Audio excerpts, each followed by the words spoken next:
Computer. அதான் தோழர் Balaji, recording start ஆயிடுச்சு. அதாவது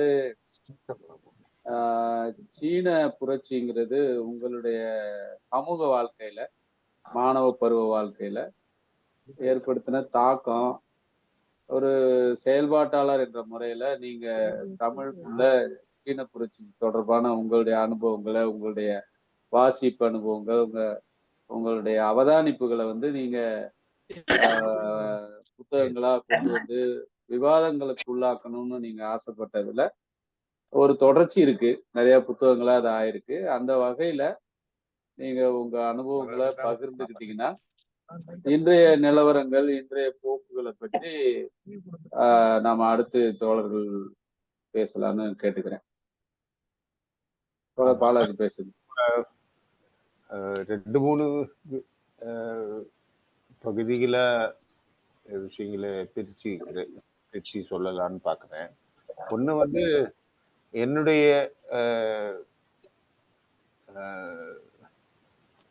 பயணத்துல, வாழ்க்கை பயணத்துல சீனா எந்த மாதிரி பங்காற்றியது, சீன புரட்சி அதனுடைய தாக்கம் என்ற முறையில ஒரு சில வார்த்தைகளும், அதற்கு பிறகு அதுக்குள்ள வந்த பிறகு இந்தியாவில் ஏற்பட்ட பல சர்ச்சைகள், விவாதங்கள், சீனா வந்து சீனா இந்தியாவை பத்தி சொன்ன நிர்ணயிப்புகள், அதுல இருந்து இந்திய கம்யூனிஸ்ட் கட்சியில ஏற்பட்ட பிளவுகள், அதை பத்தியும் கொஞ்சம் பேசலாம். அதோட கரண்ட் இன்றைய நிலைப்பாட்டுல, இன்றைய நிலையில இந்திய கம்யூனிஸ்டுகள் பொதுவா, இந்திய கம்யூனிஸ்டுகள் மட்டும் இல்ல, உலகம் முழுசுமே மார்க்சிஸ்டுகள் சீனா வந்து முதலாளித்த பாதையில போயிட்டு இருக்குது, அது முதலாளித்த உலகமயமாக்கலுக்குள்ள ஒரு பகுதியாக தான் இருக்குது, சீனா சோசியலிஸ்டுக்கு துரோகம் செய்துச்சு அப்படின்னு ஒரு சாரார். மார்க்சியத்தை ஏற்றுக்கொண்டவர்கள், மார்க்சிஸ்டுகளாக இருக்கிறவங்களே வந்து சீனாவை, இன்னொரு பக்கம் வந்து சீன துவேஷம், மேற்கு உலக சீன துவேஷம், அப்படி விஷத்தை காக்குறாங்க அங்க நடக்கிற வளர்ச்சி பாதை, அவங்க சாதிச்ச சாதனை. இந்த மேற்குலகில இருந்து வெகு சிலர் மட்டும்தான் சீனாவை நேரம் போய் பார்த்துட்டு வராங்க. பார்த்துட்டு வரவங்க பிரமிக்கத்தக்க முறையில விவரிக்கிறாங்க. இப்போ சமயத்துல ஒரு அமெரிக்கால இருந்து சீனா போயிட்டு வந்தவங்க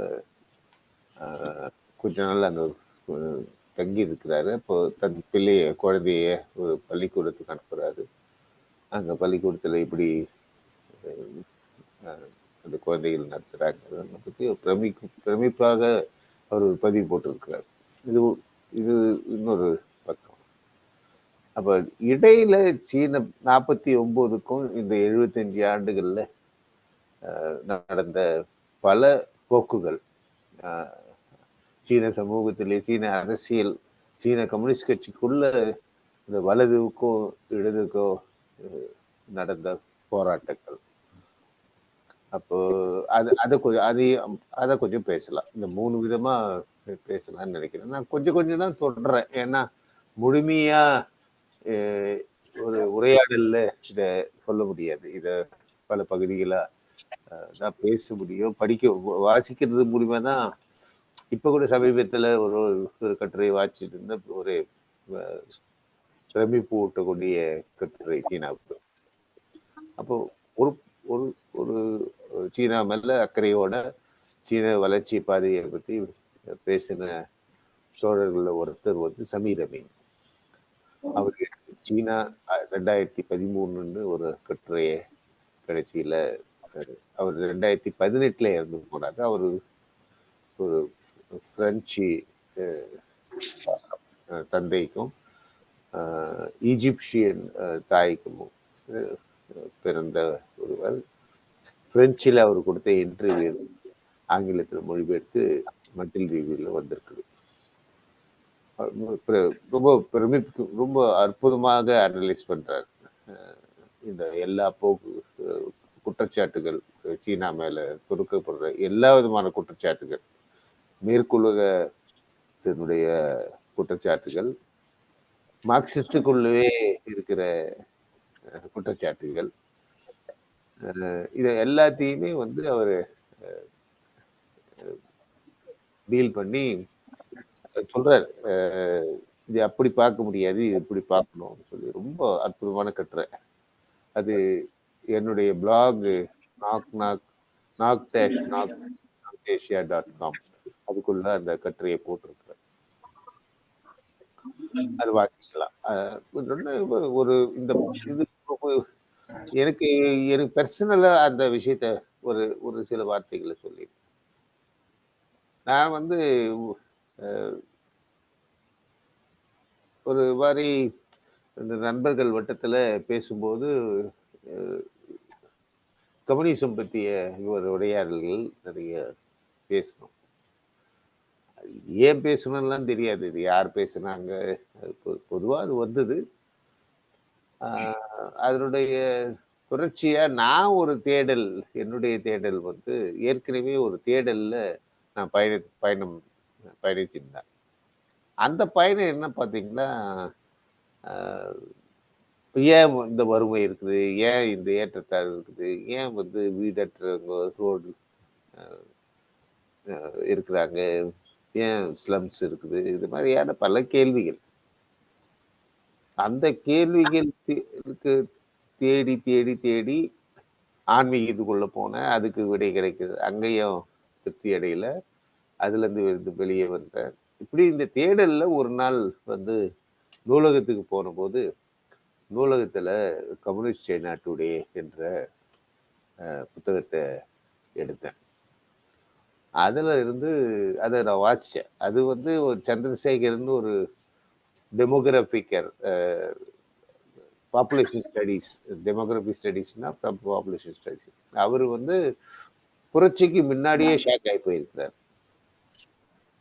அப்புறம் அவர் வந்து ஷாங்காய் போன போது அந்த மாற்றங்களை பார்க்கிறார். ஏன்னா அதுக்கு முன்னாடி வந்து ஷாங்காய் எப்படி இருந்ததுன்னு அவர் மனப்பதிவு இருந்தது. அதை வேறுபட்டு அவர் ரொம்ப நியாயமாகவும் நேர்மையாகவும் பதிவு செய்தார். என்ன செய்யறாருன்னா, ஒரு ஃபேக்டரிக்கு போறாரு, அங்க பெண்கள் வேலை செய்யறாங்க. அதுதான் முக்கியமா அந்த புத்தகத்திலேயே இன்னைக்கு மனசுல நினைக்கிற ஒரு அந்த ஃபேக்டரியில நிறைய பெண்கள் வேலை செய்யறாங்க. இவர் போய் அவங்கள இன்டர்வியூ பண்றாரு. இப்போ அவங்க சொல்றாங்க, நாங்கெல்லாம் வந்து லைசன்ஸ்டு ப்ராஸ்டிடியூட்ஸ், அது அங்கீகரிக்கப்பட்ட விபச்சாரிகள் புரட்சிக்கு முன்னாடி. இப்போ புரட்சிக்கு பிறகு எங்களுக்கு வேலை கொடுத்துருக்காங்க, அது செய்யணும்.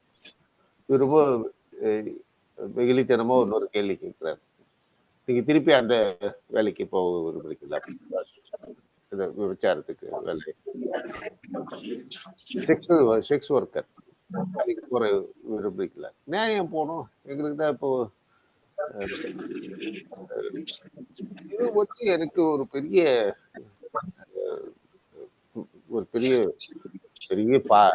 வெளிச்சத்தை கொடுத்தது வாக்கியம்.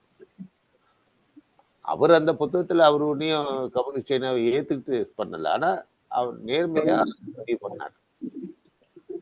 அந்த புத்தகம் தான் எனக்கு சீனா, அதுக்கு பிறகுதான் மார்க்ஸ் எங்கெல்ஸ் புத்தகங்கள் நிறைய எக்ஸிபிஷன், புக் எக்ஸிபிஷன் நடத்துவாங்க. எக்கச்சக்கமா புத்தகங்கள் மலிவா கிடைக்கும், வாங்கிட்டு வந்து வச்சு படிக்க முடியாது, புரியாது. கூலி விலை லாபமே கூலி மூலதனமும் கூலி போகாத புத்தகம்லாம் வந்து வாசிட்டு புரியல. ஒரு கம்யூனிஸ்ட் கட்சி தலைவர்கிட்ட கேட்கும்போது, அது தொழிலாளிகள் இந்த இதுவா புரியல அப்படி, அவர் அப்படித்தான் அவர் சொன்னார். ஆனா எனக்கு அது புரியவே இல்லை. ஆனா சீனா படிச்ச அந்த புரிதல் அதுதான் மனசுக்குள்ள நின்னது. அதுக்கு பிறகுதான் பெத்தியூர், நார்மன் பெத்தியூர் ஸ்கால்பல் தி ஸ்வாட் வரிசை. அது இன்னொரு தளத்துக்கு என்ன கொண்டு போச்சு. அதுக்கு பிறகு மாணவ சங்கத்துல எனக்கு தோழர், தலைமை தோழராக இருந்த தோழர் சீன புரட்சி, ரஷ்ய புரட்சி பத்தி என்ன படிச்ச, சீன புரட்சி பத்தி எந்த புத்தகம் படிச்ச அப்படின்னு கேட்டார்.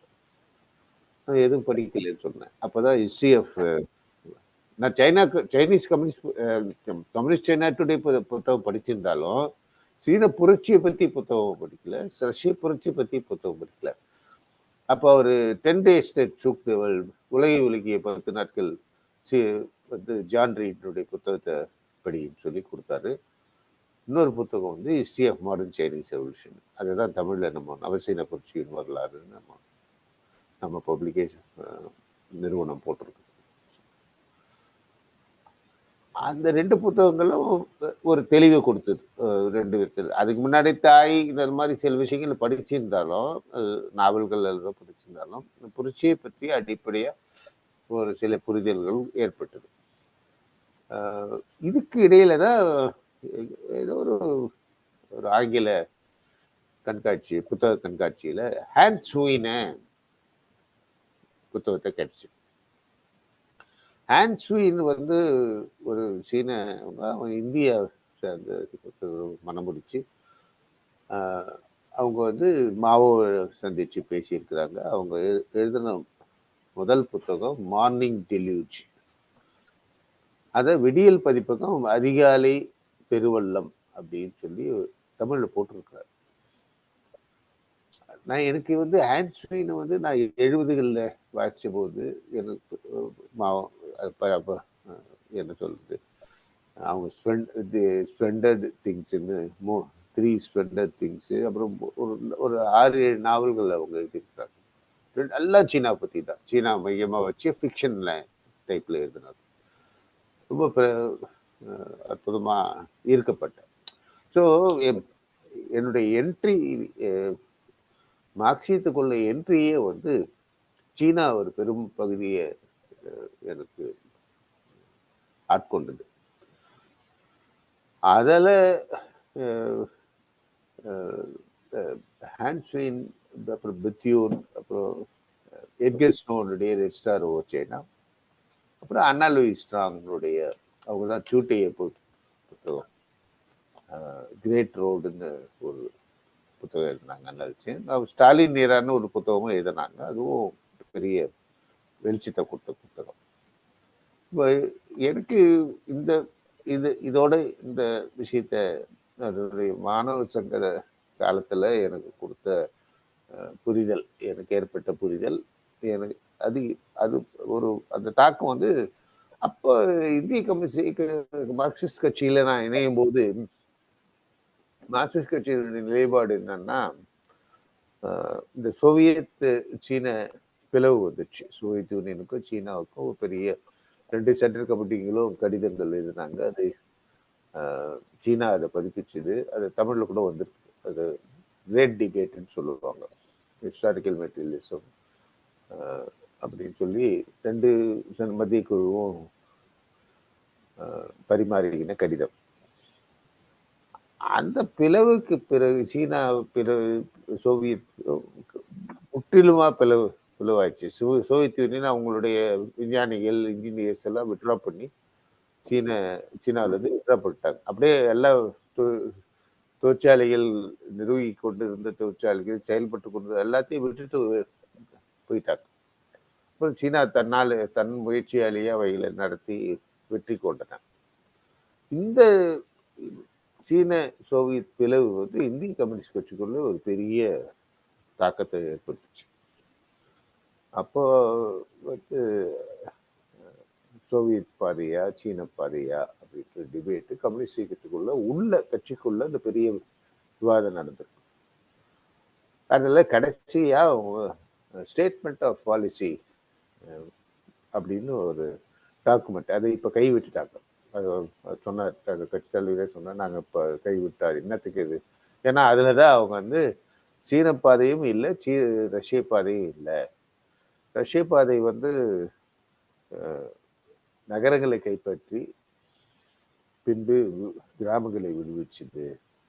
சீன பாதை வந்து கிராமங்களை கைப்பற்றி கிராமங்களிலிருந்து நகரத்தை நோக்கி போய் நகரத்தை வந்து அப்போ வந்து பீக்கிங் சொல்லுவாங்க, இப்போ பீஜிங் சொல்றாங்க இல்லையா. அந்த இடத்துல வந்து 49ல பூர்த்தியாகுது அந்த புரட்சி. அப்ப இதுவும் இல்லை அதுவும் இல்லை, இந்தியா வந்து 2 பாதையும் இணைஞ்ச பாதை அப்படின்னு ஸ்டேட்மெண்ட் ஆஃப் பாலிசியில சொல்றாங்க. அப்ப நம்ம சீன பக்கமும் இல்லை சோவியத் பக்கமும் 2 பேரும் அவங்க தவிர்க்க முடியாத 2 பேரும் சர்ச்சை, விவாதம், பிளவு இதெல்ல நம்ம விலகி இருப்போம், 2த்தையும் ஈக்குவலா பார்ப்போம்னு சொல்லி தான் அறிவிச்சிருந்தார். ஆனா அறிவிக்கப்பட்ட அந்த நியூட்ரல் பாதையிலிருந்து பார்த்தீங்கன்னா இவங்க வந்து சீனாவை வந்து அதிகம் ஆதரிக்காத பாதை, ரஷ்யாவை சார்ந்து இருக்கிற பாதை. சொல்லப்பட்டது டாக்குமெண்ட்ல சொல்லப்பட்ட பாதை வந்து ஈக்குவல், 2த்துக்கும் நம்ம நியூட்ரல்ல தான் இருப்போம் அப்படின்னு. ஆனா அந்த நாள் 70களில் ஒரு இந்தோ சீன ஃப்ரெண்ட்ஷிப் அசோசியேஷன் ஒன்று ஏற்படுத்தி ஒருத்தர் ஒரு மார்க்சிஸ்ட் தோழர், நக்சலைட் தோழர், அவர் வந்து சீனாவிலேருந்து ஒரு திரைப்படம் வந்தது. அது ஒரு நீச்சல் வீரனுடைய கதை. அந்த திரைப்படம் என்கிட்ட இருக்குது அப்படின்னு சொல்லி அவர் சொல்ல, நான் உடனே மாணவர் சங்கத்தில் நான் பொறுப்பில் இருந்தேன். நான் வந்து ஒரு ப்ரைவேட் ப்ரீவியூ தியேட்டரில் அந்த படத்தை போகிறதுக்காக ஒரு சின்ன இன்விடேஷன் போட்டு எல்லாரையும் கூப்பிட்றேன். 100 பேர் தான் உட்கார்ற இடம், 100 பேரும் அந்த ஹால் ஃபுல்லாக அந்த படத்தை பார்க்க வந்திருந்தாங்க. இது இன்விடேஷன் போட்ட உடனேயே கட்சியில் என்னை கூப்பிட்டு போடக்கூடாது அந்த படத்தை நிறுத்தினார். இன்விடேஷன் போட்டு எல்லாரும் கொடுத்துட்டேன். இப்போ நீங்கள் நிறுத்தணும்னு சொன்னால் அப்போ நீங்கள் சைனா எதிராக அப்படின்ற கேள்வி வரும். நம்ம 2க்கும் நியூட்ரல் தானே. சீனா சோவியத் கல்ச்சரல் சென்டரில் போய் ரஷ்ய படங்கள் பார்க்குறோம், சீன படத்தை ஏன் பார்க்கக்கூடாது? இல்லை முடியாது, பார்க்கக்கூடாது, போடக்கூடாது. நான் முடியாது, இன்விடேஷன் கொடுத்துட்டேன்னு போட்டேன். அப்போ என்ன சென்சூர் பண்ணாங்க. அப்போ ப்ராக்டிக்கலாக சீனா கிட்ட இப்போ கம்யூனிஸ்ட் பார்ட்டி ஆஃபீஸில் மாவோ படமே இருக்காது, சிபிஎம் பார்ட்டி ஆஃபீஸில் மாவோ படம் இருக்காது, ஸ்டாலினோட நிற்கும், ஸ்டாலினுக்கு அப்புறம் மாவோ இருக்காது. ஸோ அதுக்கப்புறம் ஹோச்சிமின்லாம் கூட கிடையாது, கேஸ்ட்ரோவில் கூட பெரிய அளவுக்கு. அப்புறம் கேஸ்ட்ரோ ஓரளவுக்கு அங்கங்கே எங்கன்னா இருந்தாலும் தவிர்க்க முடியாமல் இருக்குமே தவிர. ஆனால் இது ஒரு பர்சனல்ல எனக்கு திருப்பி மீண்டும் பார்த்தீங்கன்னா சீனாவை சார்ந்து சீன அனுபவங்கள், அதில் பிரதானமாக மாவோனுடைய எழுத்துக்கள் அப்போ செலக்டட் ஒர்க் சஞ்சீவாலுமே வந்தது, அது அவைகளை படிக்க வாய்ப்பு இருந்தது. அப்புறம் அதுக்குள்ள எழுத்துல பிரதானமாக என்னை ஆட்கொண்டது முரண்பாடுகள் பற்றியும் நடைமுறை பற்றி. முரண்பாடுகள் மார்க்சியத்தை நான் அதாவது லெனின் சொல்லுவார், concrete analysis of concrete conditions. மார்க்சியம் என்பது பேசிக்கலி ஒவ்வொரு பகுதியிலையும் ஒவ்வொரு இயக்கமும் கடைபிடிக்க வேண்டிய விஷயம். அந்த ஸ்தூலமான சூழ்நிலைகளை கொண்டு ஸ்தூலமான வரையறையை வரும். Concrete analysis of concrete condition. இது லெனின் கொடுத்த பார்வை. மார்க்ஸ் எங்கெல்ஸ் எழுத்துக்களுக்கு பிறகு ரஷ்ய புரட்சியின் போது அவர் கொடுத்த மிக முக்கியமான ஒரு சொற்றொடர் அது, கான்கிரீட் அனாலிசிஸ். இது பல நாடுகள்ல பலர் பிரயோகப்படுத்துறதே கிடையாது, வாய்க்கு வந்தது பேசுவாங்க. இன்னைக்கும் மார்க்சிஸ்ட் லெனினிஸ்ட் தோழர்கள், நக்சலை தோழர்கள் என்னென்னமோ உலகை கொட்டுறாங்க. சமூக ஏகாதிபத்தியம் சீனாவை சொல்றாங்க. என்னத்தை படிச்சாங்க, என்ன எவ்வளவு சீனாவுக்கு போயிட்டு ஒருத்தவங்க எழுதுறாங்க, அகடமிஷியன்ஸ் எழுதுறாங்க, இன்டெலெக்சுவல்ஸ் எழுதுறாங்க. மேற்குலகத்தினுடைய முதலாளித்த அடிவருடிகள் பேசுறத விட்டுடுவோம். அதை வச்சுக்கிட்டு அதனுடைய சாயல்ல பேசக்கூடியதை பார்த்தீங்கன்னா ரொம்ப வருத்தமா இருக்கு. தங்களை பெரிய புரட்சிக்காக தயார்படுத்துறதா நினைச்சு கொண்டு பெனாத்திங்க. அதனாலதான் எனக்கு ஒரு இந்த 75வது ஆண்டை நம்ம கொண்டாடலைன்னா நம்ம பெரிய நம்ம அந்த லிஸ்ட் நீங்க சேட்ல பாருங்க, நம்ம போட்ட புத்தகங்கள்லாம் லிஸ்ட் போட்டு ஒரு பெரிய ஏன்னா அந்த பீரியட்ல சீன புத்தகங்கள் தமிழ்ல கிடைக்காது. என்சிபிஹெச்ல சோவியத் சார்ந்த புத்தகங்கள் மட்டும்தான் இருக்கும். அப்போ நம்மளுடைய பப்ளிகேஷன்ஸ் நம்ம உருவாக்குன போது நம்ம தொடக்கமே நவசீன புரட்சி வரலாறு, அதுக்கு பிறகு நிறைய சீன பத்தி கம்யூனிஸ்ட் அறிமுகம் செய்வது என்ன, அப்புறம் எட்கர்ஸ்னோனுடைய நவசீன இது ரெஸ்டார் ஓவர் சைனா புத்தகத்துக்குள்ள ஒரு சாப்டர் தான் வந்து ஒரு கம்யூனிஸ்டன் உருவாக்கும். அந்த அந்த புத்தகம் வந்து நம்ம இப்போ சமீபத்தில் போட்டோம். அது ரொம்ப அவைலபிளா இருக்கு. அது நல்ல மொழிபெயர்ப்புன்னு விடியல் பதிப்பகம் சிவா கூட சொன்னார். அவரும் அந்த புக்கு போட்டாரு. ஆனா உங்க மொழிபெயர்ப்பு தான் நல்லது. அந்த மொழிபெயர்ப்பை செய்தவர் இலங்கை தோழர் தேவருக்கு தெரியும் நினைக்கிறேன். தேவராஜா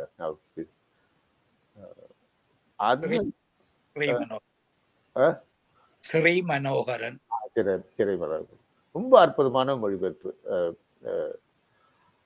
அந்த இப்படி அந்த வரிசை பார்த்தீங்கன்னா நம்ம Chennai books, south Asian books, அதுக்கு இடையில தான் இந்த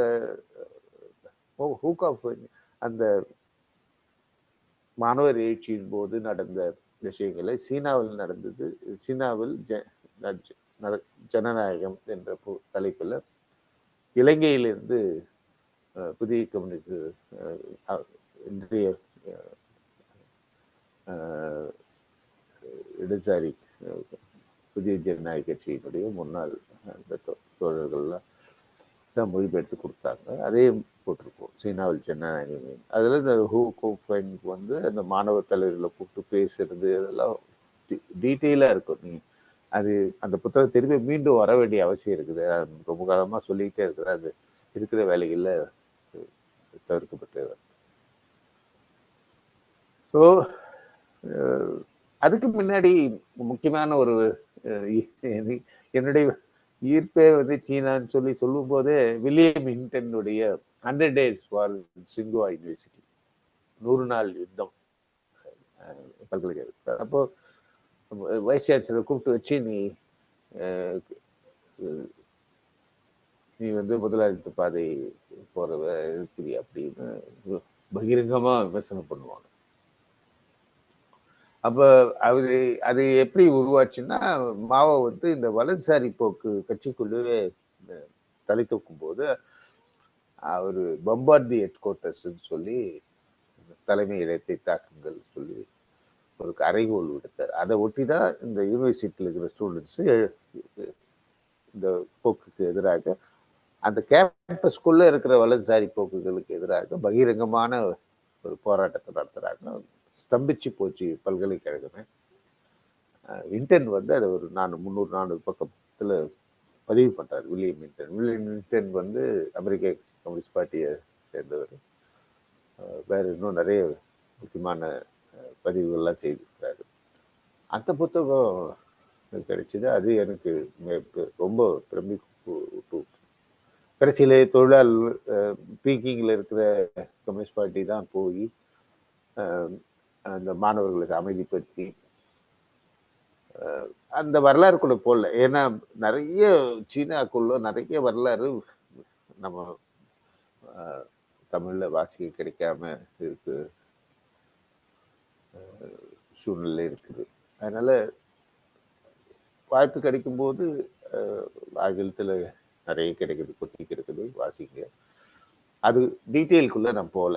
ஒன்று என்ன ஈர்த்த சீன பாதை, 2 சீனாக்குள்ள நடந்த சீனாவை பற்றிய வந்த நூல்கள், அதை தமிழ்ல கொண்டு வருவதற்கான முயற்சிகள்.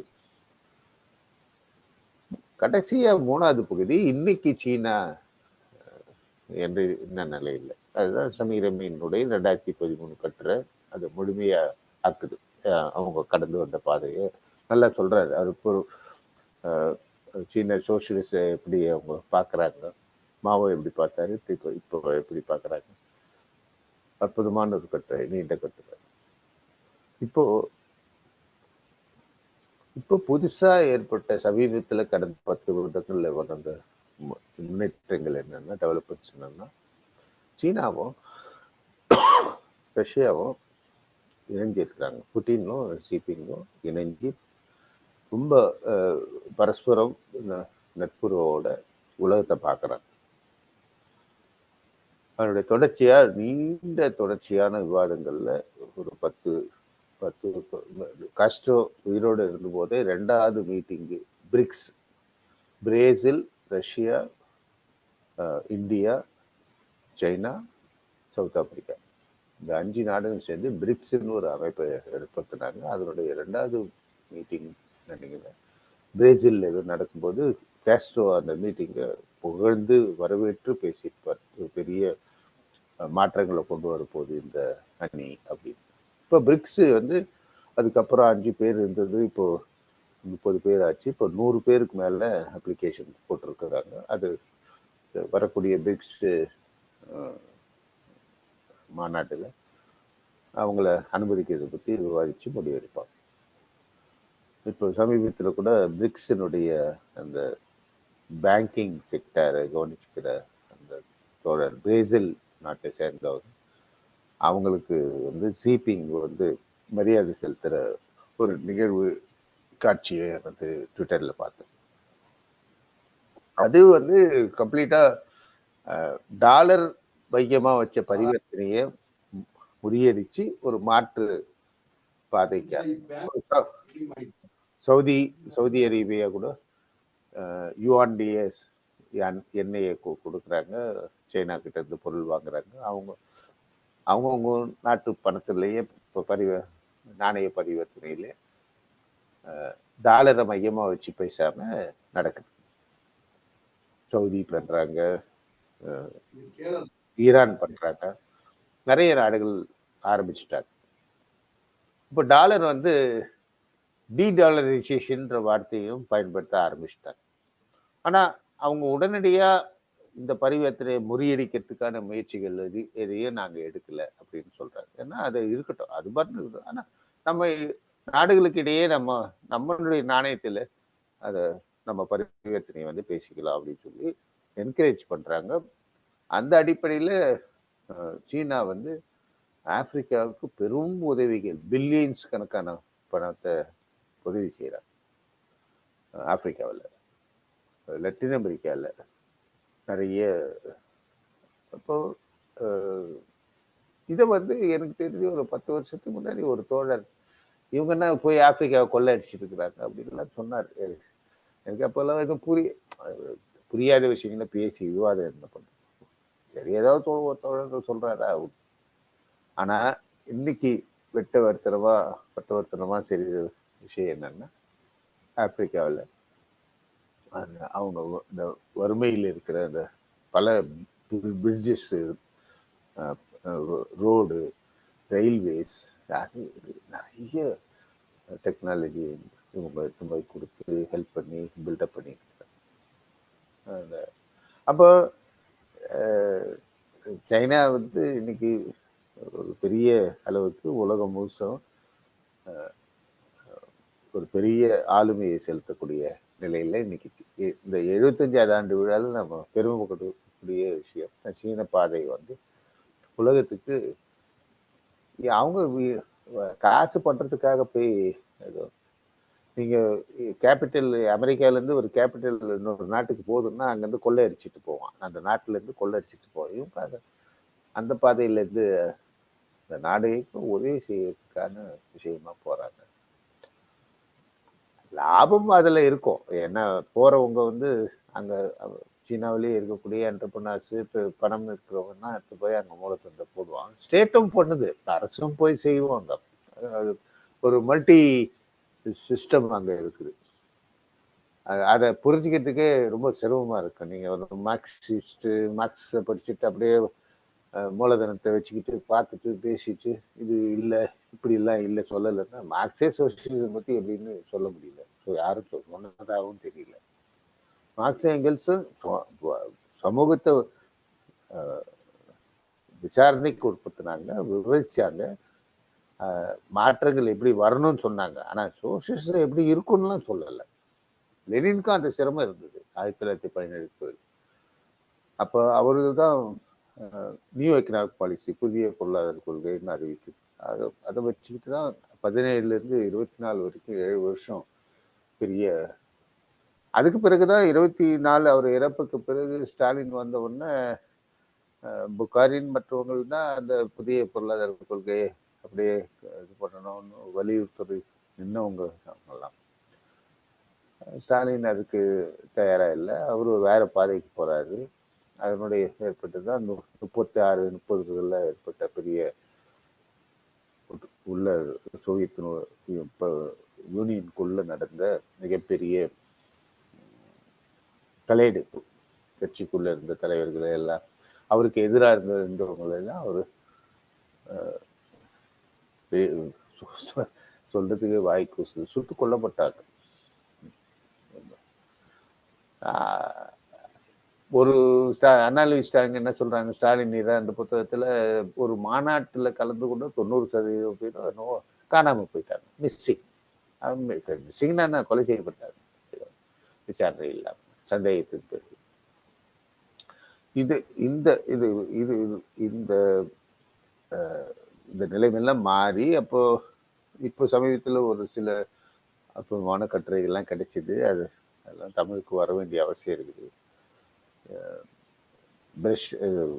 இவர் ஸ்டாலினுக்கு பிறகு நடந்த மாற்றங்கள், சோவியத் அதிகார அமைப்பு எப்படி இருந்தது, இப்போ கோர்பச்சேவ் வந்தபோது என்ன செய்ய முயற்சி பண்ணார், என்ன நடந்தது, அதை எப்படி பார்க்கணும். உலக அளவில் கோர்பச்சேவ் முயற்சி எப்படி ஒரு பெரிய நியூக்ளியர் விஷயங்கள்ல குறுக்கீடு பண்ணி டிசாம் பண்ணணும்ன்ற விஷயத்தை எப்படி கொண்டு வந்தாரு விஷயம்னா முக்கியமான விஷயம் அவைகள்லாம். ஏன்னா நீங்க நியூக்ளியர் நீங்க பழைய மாதிரி ராஜாக்கள் சண்டை போட்ட மாதிரி இன்னைக்கு போர் கிடையாது. போர் இப்போவும் என்ன, லெபனான்ல இஸ்ரேல் அடிச்சுது, எங்கேயோ ஒரு மூலையில இருந்து அடிக்கிறான், அடிச்சு அந்த நசருல்லா, ஆசன் நசருல்லா அவர் இருந்த கட்டிடத்தை நோக்கி அடிக்கிறான்.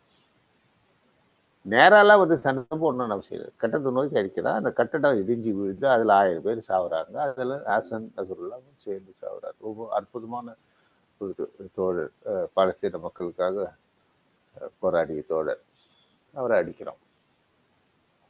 இப்போ ரஷ்யா புட்டின் முந்தா நாள் ஒரு ஸ்டேட்மெண்ட் சொல்லிட்டாரு, தெளிவா சொல்லிட்டாரு.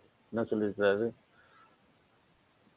நியூக்ளியர் ஆர்ம்ஸ் இல்லாத ஸ்டேட் தாக்கினாலும் அவங்க நியூக்ளியர் ஆர்ம்டு ஸ்டேட்ஸோட இணைந்திருந்தால் அவர்களையும் அடிப்போம். இப்ப சரியான பதட்டம் இல்லை, எந்த நேரத்தில் என்ன வேணா நடக்கலாம். ரஷ்யா நியூக்ளியர் ஆர்ம்ஸ் பயன்படுத்த ஆரம்பிச்சுன்னா ஐரோப்பாவே காலி ஆயிடும். ஜெர்மனி ஏதோ பயப்படுறாங்க, ஐரோப்பா நாடுகள் எல்லாமே.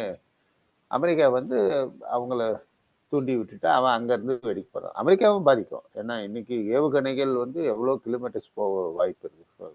ஏவுகணைகள்லாம் தயார் பண்ணிட்டாங்க, சீனாவும் தயார் பண்ணிச்சு, ரஷ்யா கிட்டே இருக்கு. 2 பேரும் ரொம்ப பயங்கர ஸ்ட்ராங்காக இருக்கிறாங்க ஆர்ம்ஸ் விஷயத்தில். இது விளையாடுற விஷயமே இல்லை. இங்கே யூஎஸ்ல பைடன் ஒரு கம்ப்ளீட்டா ஒரு இஸ்ரேலுக்கு கோடிக்கணக்கான பில்லியன் கணக்கான ஆர்ம்ஸை கொடுத்து இஸ்ரேலை வச்சு, ஏற்கனவே மிடில் ஈஸ்ட் நாசர் 60களில் 70களில் ஓபெக் கூட்டமைப்பை ஏற்படுத்தி அவங்களுக்குள்ள ஒரு ஒற்றுமை இருந்ததெல்லாம் சீர்குலைச்சு சவுதி அரேபியாவுக்கு ஆர்ம்ஸை கொடுத்து அங்கேருந்து தான் எல்லாம் எக்ஸ்ட்ரீமிஸ்ட் குரூப் எல்லாம் உருவாக்கி அங்கே தான் ஆர்ம்ஸ் சப்ளையே. அதை இப்போல்லாம் மாறிச்சு. இப்போ சவுதிக்கு ஒரு பிரின்ஸ் அவர் பொறுப்பில் வந்து அவர் மாடர்ன் எஜுகேஷன் கல்வியெல்லாம் கற்று வந்தவர். அவர் பெரிய மாற்றங்கள் பண்ணுறதுக்கு முயற்சி பண்ணுறாரு. அதனால் சவுதி வந்து சீனாவோட நெருங்கி வந்திருக்குது, ஈரான் வந்திருக்குது நிறைய. அதனால இப்போ திருப்பி அமைதியை எடுக்கிறதுக்கு ஒரே வழி திருப்பி அங்கே போர் சூழல் இருக்கும். அது இஸ்ரேல் மூலிமா பாலஸ்தீன அடின்னு அடிக்கிறாங்க. லெபனான் அடிச்சாங்க. இன்னும் என்னென்ன பண்ண போகிறாங்களோ தெரியல. அது எவ்வளோ நாளைக்கு நடக்கும்னு தெரியல. அவன் இஸ்ரேல் பிரைம் மினிஸ்டர் வந்து போன வாரத்தில் ஐநா சபையில் வந்து பேசியிருக்கிறான். ரொம்ப அந்த பேச்சு பாருங்க, அது முக்கியமான பதிவு. அவ்வளோ அயோக்கியத்தனமான ஒரு உரை. ஆனால் கால்வாசி கூட்டம் கூட கிடையாது, காலி பெஞ்சை தான் பார்த்து பேசியிருக்காரு. ஸோ இதான் நிலைமை. அதாவது இன்னைக்கு வந்து சீனாவும் ரஷ்யாவும் ஒரு ஒரு பலமான ஒரு இடத்துக்கு வந்து நிற்கிறாங்க. பிரிக்ஸ் அமைப்பு வந்து இருக்குது. அதனுடைய வருங்கால வளர்ச்சி போக்கில் நிறைய மாற்றங்கள் வரப்போகுது.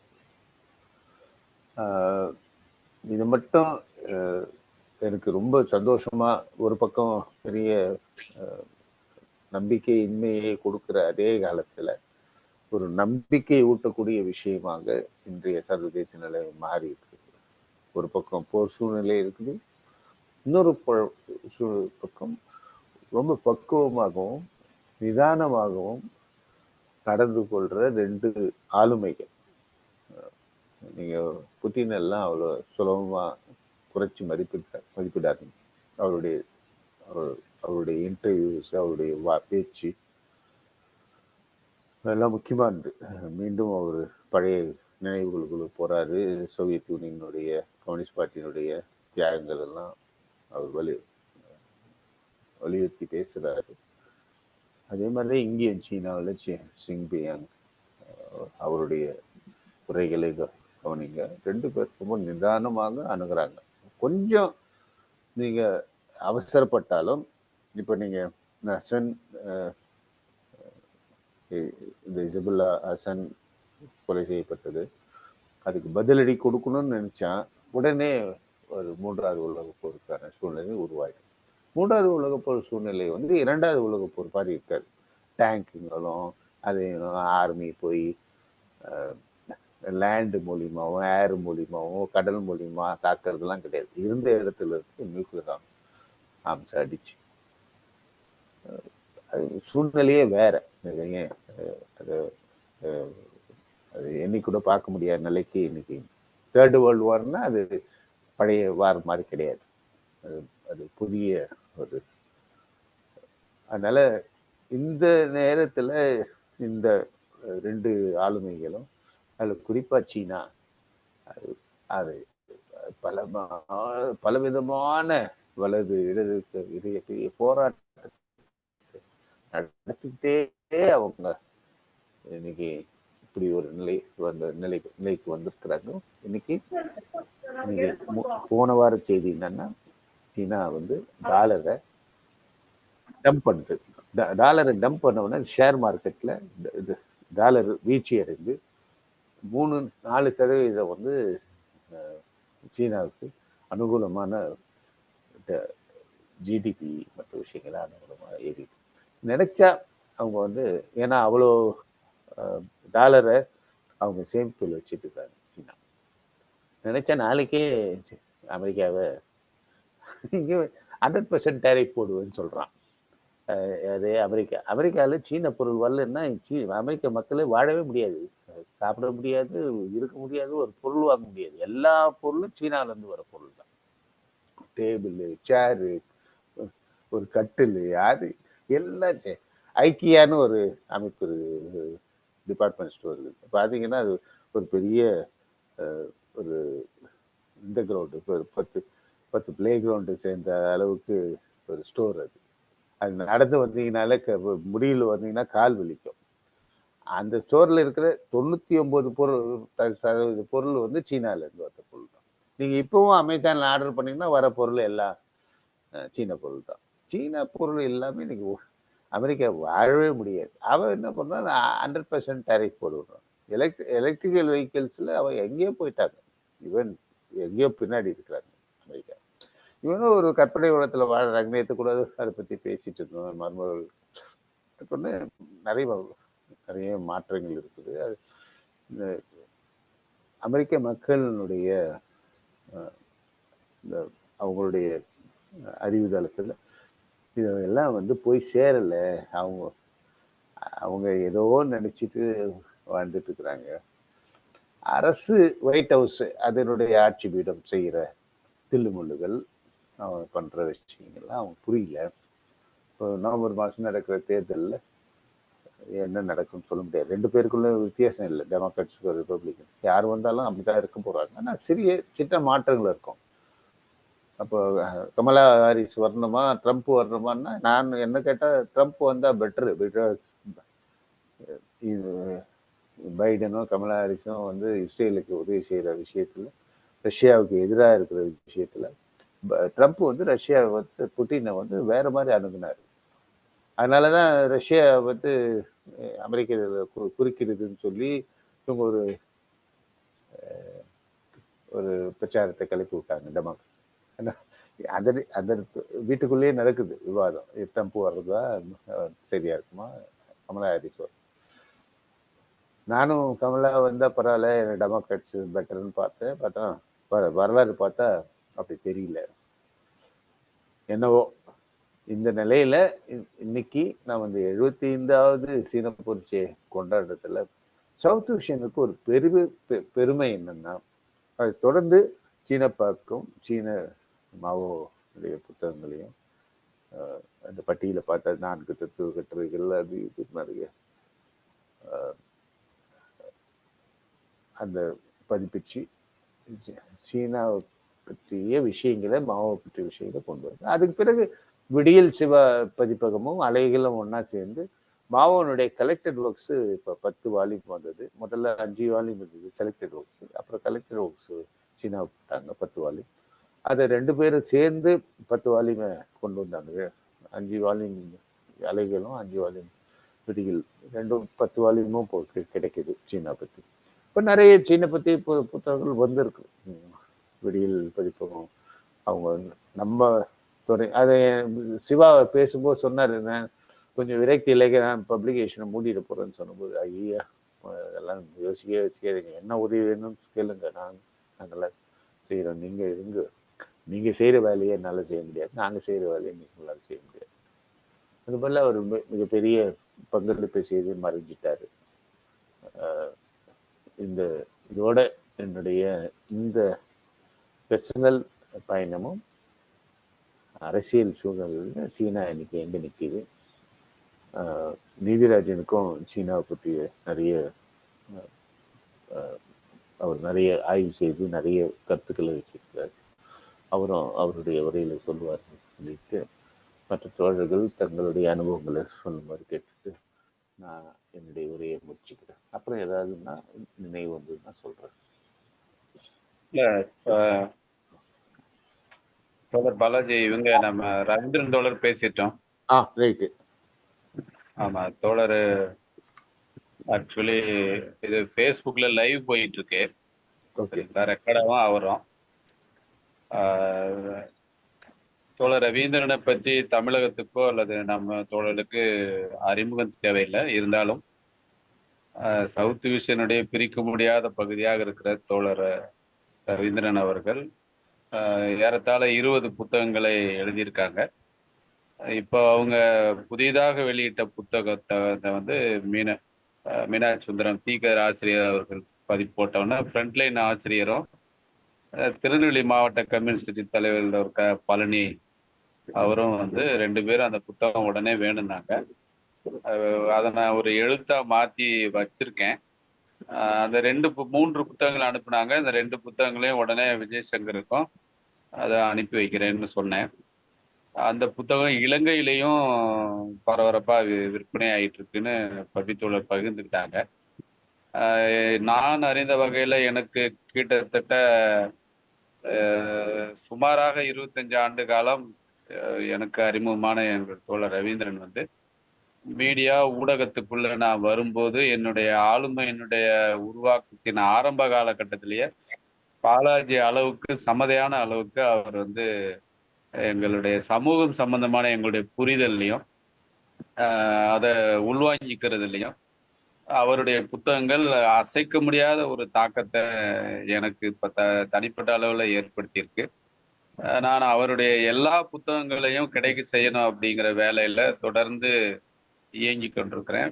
பல புத்தகங்கள் இப்போ வெளியாயிருக்கு. இப்போ அவருடைய இறுதியான புத்தகமும் இருக்கு. அவருடைய இதை பொறுத்த வரைக்கும் மார்க்சியம், அதாவது பாரதியின் மெய்ஞானம்ங்கிற அவருடைய புத்தகம் தொடங்கி இன்றைக்கு வரைக்கும் ஒரு தொடர்ச்சியான ஒரு உலக கண்ணோட்டம் வந்து அவருடைய இதுல காணப்படுது.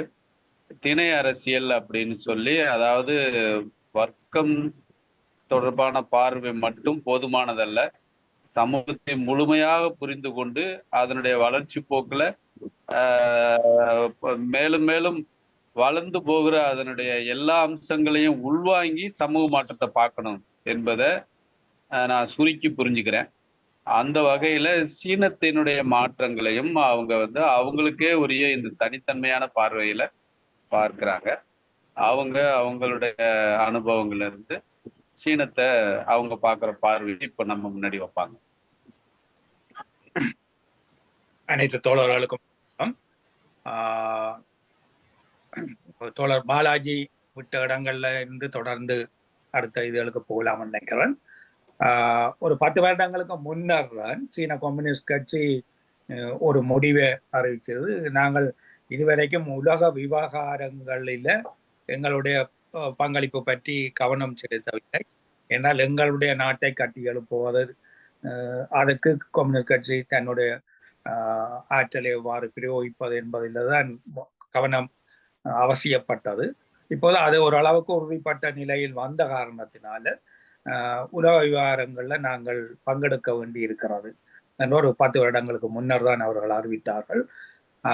அந்த வகையில் இன்றைக்கு அந்த புறம் பங்கெடுப்பது என்பதை கடந்து உலகுக்கு தலைமை தாங்குவது என்கிற அளவுக்கு அது வளர்ந்து இருக்கிறது. அதுக்கு ருசியாவும் சரி, பிரிக்ஸில் உள்ள இணைய நாடுகளும் சரி, அவற்றோடு இன்னும் இணைந்து கொண்டிருக்கின்ற பல நாடுகளும் ஒன்று திரண்டு தோழர் பாலாஜி சொன்னது போல ஒரு உலக யுத்தத்துக்குள்ள நாட்டை உலகத்தை வழிநடத்தி செல்லாமல் தங்களுடைய இருப்பை பாதுகாக்க முடியாது என்கிற நிலைக்கு ஏகாதிபத்திய அணி வந்த சூழலில் அதையும் தடுத்து கொண்டு அவ்வாறு அவர்களுக்கு யுத்தம் அவசியமான ஒன்று. ஆனால் ஒரு அமைதியான அபிவிருத்தி, மனித குலம் மேலும் முன்னேறுவது என்ற பாதைக்கு போகணுமாக இருந்தால் யுத்தத்தை முறியடிச்சு கொண்டு ஒடுக்கப்பட்ட தேசங்கள், முன்னேறிய தேசங்களும் கூட ஒன்றுபட்டு கொண்டு ஒரு மாற்றத்துக்கு வர வேண்டிய ஒரு காலச்சூழலுக்குள்ள நாங்கள் வாழ்ந்து கொண்டிருக்கிறோம். இந்த மாற்றத்தில சீனாவினுடைய அந்த பாதை மார்க்சியத்துக்குரியதுதானா என்கிற சந்தேகம் பல மார்க்சியர்களிடமும் இருக்கிற ஒரு நிலை இருக்குது. சீனா சோசியலிசத்தை கட்டி எழுப்புகிறது என்று சொல்கிறவர்கள் கூட தங்களுடைய நாடுகளில் அந்த விஷயத்தை பிரயோகிப்பதில் வெற்றிகரமாக, சீனா எப்படி ஒரு வெற்றிகரமாக அந்த வளர்ச்சிக்குள்ள வந்து கொண்டிருந்ததோ அந்த வகையில பிரயோகிக்க முடியாததால தான் உலக நாடுகளுக்குள்ள ஓரளவுக்கு சீனாவை அரவணைக்கிற அளவுக்கு வளர்ச்சி வந்தாலும் கூட தங்களுடைய நாட்டுக்குள்ள மாற்றம் ஏற்படுத்துறதுல போதிய வெற்றிக்கு வரவில்லை. ஏனென்றால் சீனாவின் மார்க்சியம் என்றது என்ன என்றதை சரியாக புரிந்து கொள்ள முடியாமல் இருக்கிற ஒரு நிலை. அப்ப இது 75 வருடங்களுக்கு முன்னர் சீனாவில் எவ்வாறு இருந்தது, இந்த 75 வருடங்களாக இந்த ஒரு புதிய பாதையில் மார்க்சியம் என்கிற வளர்ச்சி எப்படி வந்தது என்றதை மிக சுருக்கமாக சில விஷயங்களை நான் சொல்லலாம் நினைக்கிறேன். 21ஆம் ஆண்டு சீன கம்யூனிஸ்ட் கட்சி உருவாகிய போது மிக குறைந்த உறுப்பினர்களில் ஒருவராக மாவோவும் இருந்தார். அந்த வகையில் அவர் தொடர்ந்து இயங்கிக் கொண்டிருந்தாலும் மாவோ சேதுங் வைத்த பல கருத்துக்களை அன்றைய கம்யூனிஸ்ட் தலைவர்கள், சீன கம்யூனிஸ்ட் தலைவர்கள் ஏற்றுக்கொள்ளாத சூழல் தொடர்ந்திருந்தது. 4 தடவைகள் அவர் வெளியேற்றப்பட்டார். 4வது தடவை கட்சியிலிருந்து அவர் வெளியேற்றப்பட்டு அவர் சிங்காங் மலைகள்ல போய் அங்கு பணியாற்றி கொண்டிருக்கிற சூழல். ஹூனான் விவசாயிகளுடைய இயக்கம் ஒரு பெரிய எழுச்சியாக, ஒரு புரட்சிகர நடவடிக்கையாக இருந்த போது அதற்கு வழிகாட்டுகிற தலைவராக மாவோ இருந்தார். அப்ப அந்த புரட்சி அந்த விவசாயிகள் போராட்டம் முழு சீன சமூகத்துக்கும் ஒரு முன்னுதாரணமாக அமைந்திருந்தது. அந்த ஹூனான் விவசாயிகளின் போராட்டம் பற்றின மாவோவினுடைய பெரிய அறிக்கை கட்சிக்குள்ள ஒரு பெரிய தாக்கத்தை ஏற்படுத்தினது. அப்ப சிங்காங் மலைகள்ல அவர் சென்று தன்னுடைய பணியை செய்து கொண்டிருக்கிற போதும் சரி, சீன சமூகத்துக்கான புதிய பாதை எவ்வாறு இருக்க வேண்டும் என்று அவர் சொன்ன நிலையிலையும் சரி, சீன சமூகத்தை புரிந்து கொள்ளுதல், அதற்கு முதலிடம் கொடுக்க வேணும் என்றதில் அவர் அழுத்தமாக இருந்தார். என்றால் ஏனைய கம்யூனிஸ்ட் கட்சி தலைவர்களை பொறுத்த வரைக்கும் சோவியத் முன்னுதாரணம், சோவியத்தை உருவாக்கி அந்த ருசிய புரட்சியினுடைய பாதை, அந்த ருசிய புரட்சி ஏற்படுத்தியிருக்கக்கூடிய மார்க்சியத்தினுடைய வழிகாட்டல் என்பது பாட்டாளி வர்க்க புரட்சி. அந்த வகையில் பாட்டாளி வர்க்கத்தின் மத்தியில் பணியாற்றுவது என்பதற்கு ஏனைய தோழர்கள் கொடுத்த முக்கியத்துவம். அப்ப மாவோ சொல்றார், இங்க பாட்டாளி வர்க்கம் அவ்வளவுக்கு பெரிய வளர்ச்சியோடு எல்லாம் இல்லை, கிராமிய விவசாயி வர்க்கம் தான் புரட்சிக்கு தலைமை தாங்குகிற நிலையில இருக்குது. பாட்டாளி வர்க்கத்தினுடைய அந்த சிந்தனையை கையேற்று கொண்டு விவசாய புரட்சி தான் சீனாவில அவசியப்படுகிறது என்று அவர் சீன சமூகம் பற்றின ஒரு ஆய்வு ஒன்றை செய்கிறார். அதுக்குள்ள பாட்டாளி வர்க்கம் அப்படி இருக்குது, சிறு முதலாளி வர்க்கம் அப்படி இருக்கு, விவசாயி வர்க்கம் அப்படி இருக்கு. இப்ப லெனின் இருக்கிற வரைக்கும் விவசாயி வர்க்கத்தை ஒரு புரட்சிகரமான வர்க்கமாயே பார்க்காத சூழலை உடைச்சு கொண்டு விவசாய வர்க்கத்தையும் அணிதிரட்டி புரட்சியை லெனின் நடத்தி முடித்தார் என்றால், இங்க விவசாயி வர்க்கமே புரட்சியினுடைய முன்னணி படை என்கிறது வருகிறது. பாட்டாளி வர்க்கம் முன்னணி படை என்றதை விட அந்த பாட்டாளி வர்க்கத்தினுடைய அந்த தத்துவார்த்த நடைமுறை விடயங்களை கையேற்று கொண்டு அந்த விவசாயி புரட்சிக்கு எவ்வாறு பிரயோகிப்பது என்கிற விஷயங்களை மாவோ சேதுங் முன்வைத்தார். அதுல தான் சிறுமுகாலி வர்க்கத்தை எப்படி கையாள்வது என்றால், சிறுமுகாலி வர்க்கமே எப்போதும் ஒரு குழம்பிய வர்க்கம், 2 பகுதிகளுக்கு மூசலாடி கொண்டு புரட்சியின் பக்கத்துல அதிதீவிர கருத்துக்களை வைத்து புரட்சிக்கு நாசம் விளைவிக்கிற ஒரு வர்க்கம் என்பது போன்ற கருத்துக்கள் இருந்த நிலையில சிறுமுகாலி வர்க்கம் ஒரு பிரதானமான சக்தி என்கிற விடயங்கள், அப்படி பல மாற்றங்களை மாவோ சேதுங் இதனோடால ஏற்படுத்துகிறவராக இருந்தார். இப்ப இதுல அவருடைய மிக நெருக்கமான ஒரு தோழராக பார்க்கப்பட்ட சோவன்லாய், பின்னர் விடுதலைக்கு பிறகு சீனாவினுடைய பிரதம மந்திரியாக இருந்தவர், கட்சியினுடைய அடுத்த கட்ட தலைவராக இருந்த ஒருவர். அவர் மாவோவுக்கு மிக நெருக்கமானவராக பார்க்கப்படுபவர். ஆனா உண்மை என்னென்றால், சுவன்லாய் கூட மாவோவினுடைய பாதையை ஏற்றுக்கொண்டவர் அல்ல. சுவன்லாயும் அந்த சோவியத் பாணி என்ற விஷயத்துக்குள்ளதான் இருந்தவர். இது எட்கார் ஸ்னோனுடைய புத்தகத்திலையும் வரும். சுவன்லாய் அவர் பேட்டி கண்ட விஷயங்கள் எல்லாம் இருக்கும். ஆனால் சுவன்லாய் சரி, ஏனைய பல தலைவர்களும் சரி, காலப்போக்கில் 35ஆம் ஆண்டுகள் வரைக்குள்ள மாவோவே தலைவராக பிறகு ஏற்றுக்கொள்கிறார்கள். சரி, உங்களுடைய பாதையிலே புரட்சியை கொண்டு போகலாம் என்றால், லட்சக்கணக்கில் கம்யூனிஸ்டுகள் அழிக்கப்பட்டார்கள். கம்யூனிஸ்ட் கட்சிக்குள்ள இருந்த போர் வீரர்கள் அழிக்கப்பட்டார்கள். அப்ப அதுக்கு பிறகு தவிர்க்க முடியாததாகி ஒரு சூழல்ல தான் மாவோன்ற வழியை ஏற்றுக்கொண்டு, என்னால் நகர்ப்புறங்கள்ல இருந்து கொண்டு இந்த மாதிரி போராட்டங்கள் செய்கிற போது கோமிண்டாங் கட்சி இன்றைய தைவானில போய் தைவானை உருவாக்கிய அந்த கோமிண்டாங் கட்சி அந்த அழிப்பை செய்தார். அப்ப அதை விட நாங்கள் பின்வாங்கி கிராமங்களுக்கு செல்ல வேண்டிய நிர்பந்தம் அந்த பாட்டாளி வர்க்க புரட்சியை பேசிக்கொண்டிருந்த தோழர்களுக்கும் ஏற்பட்டது.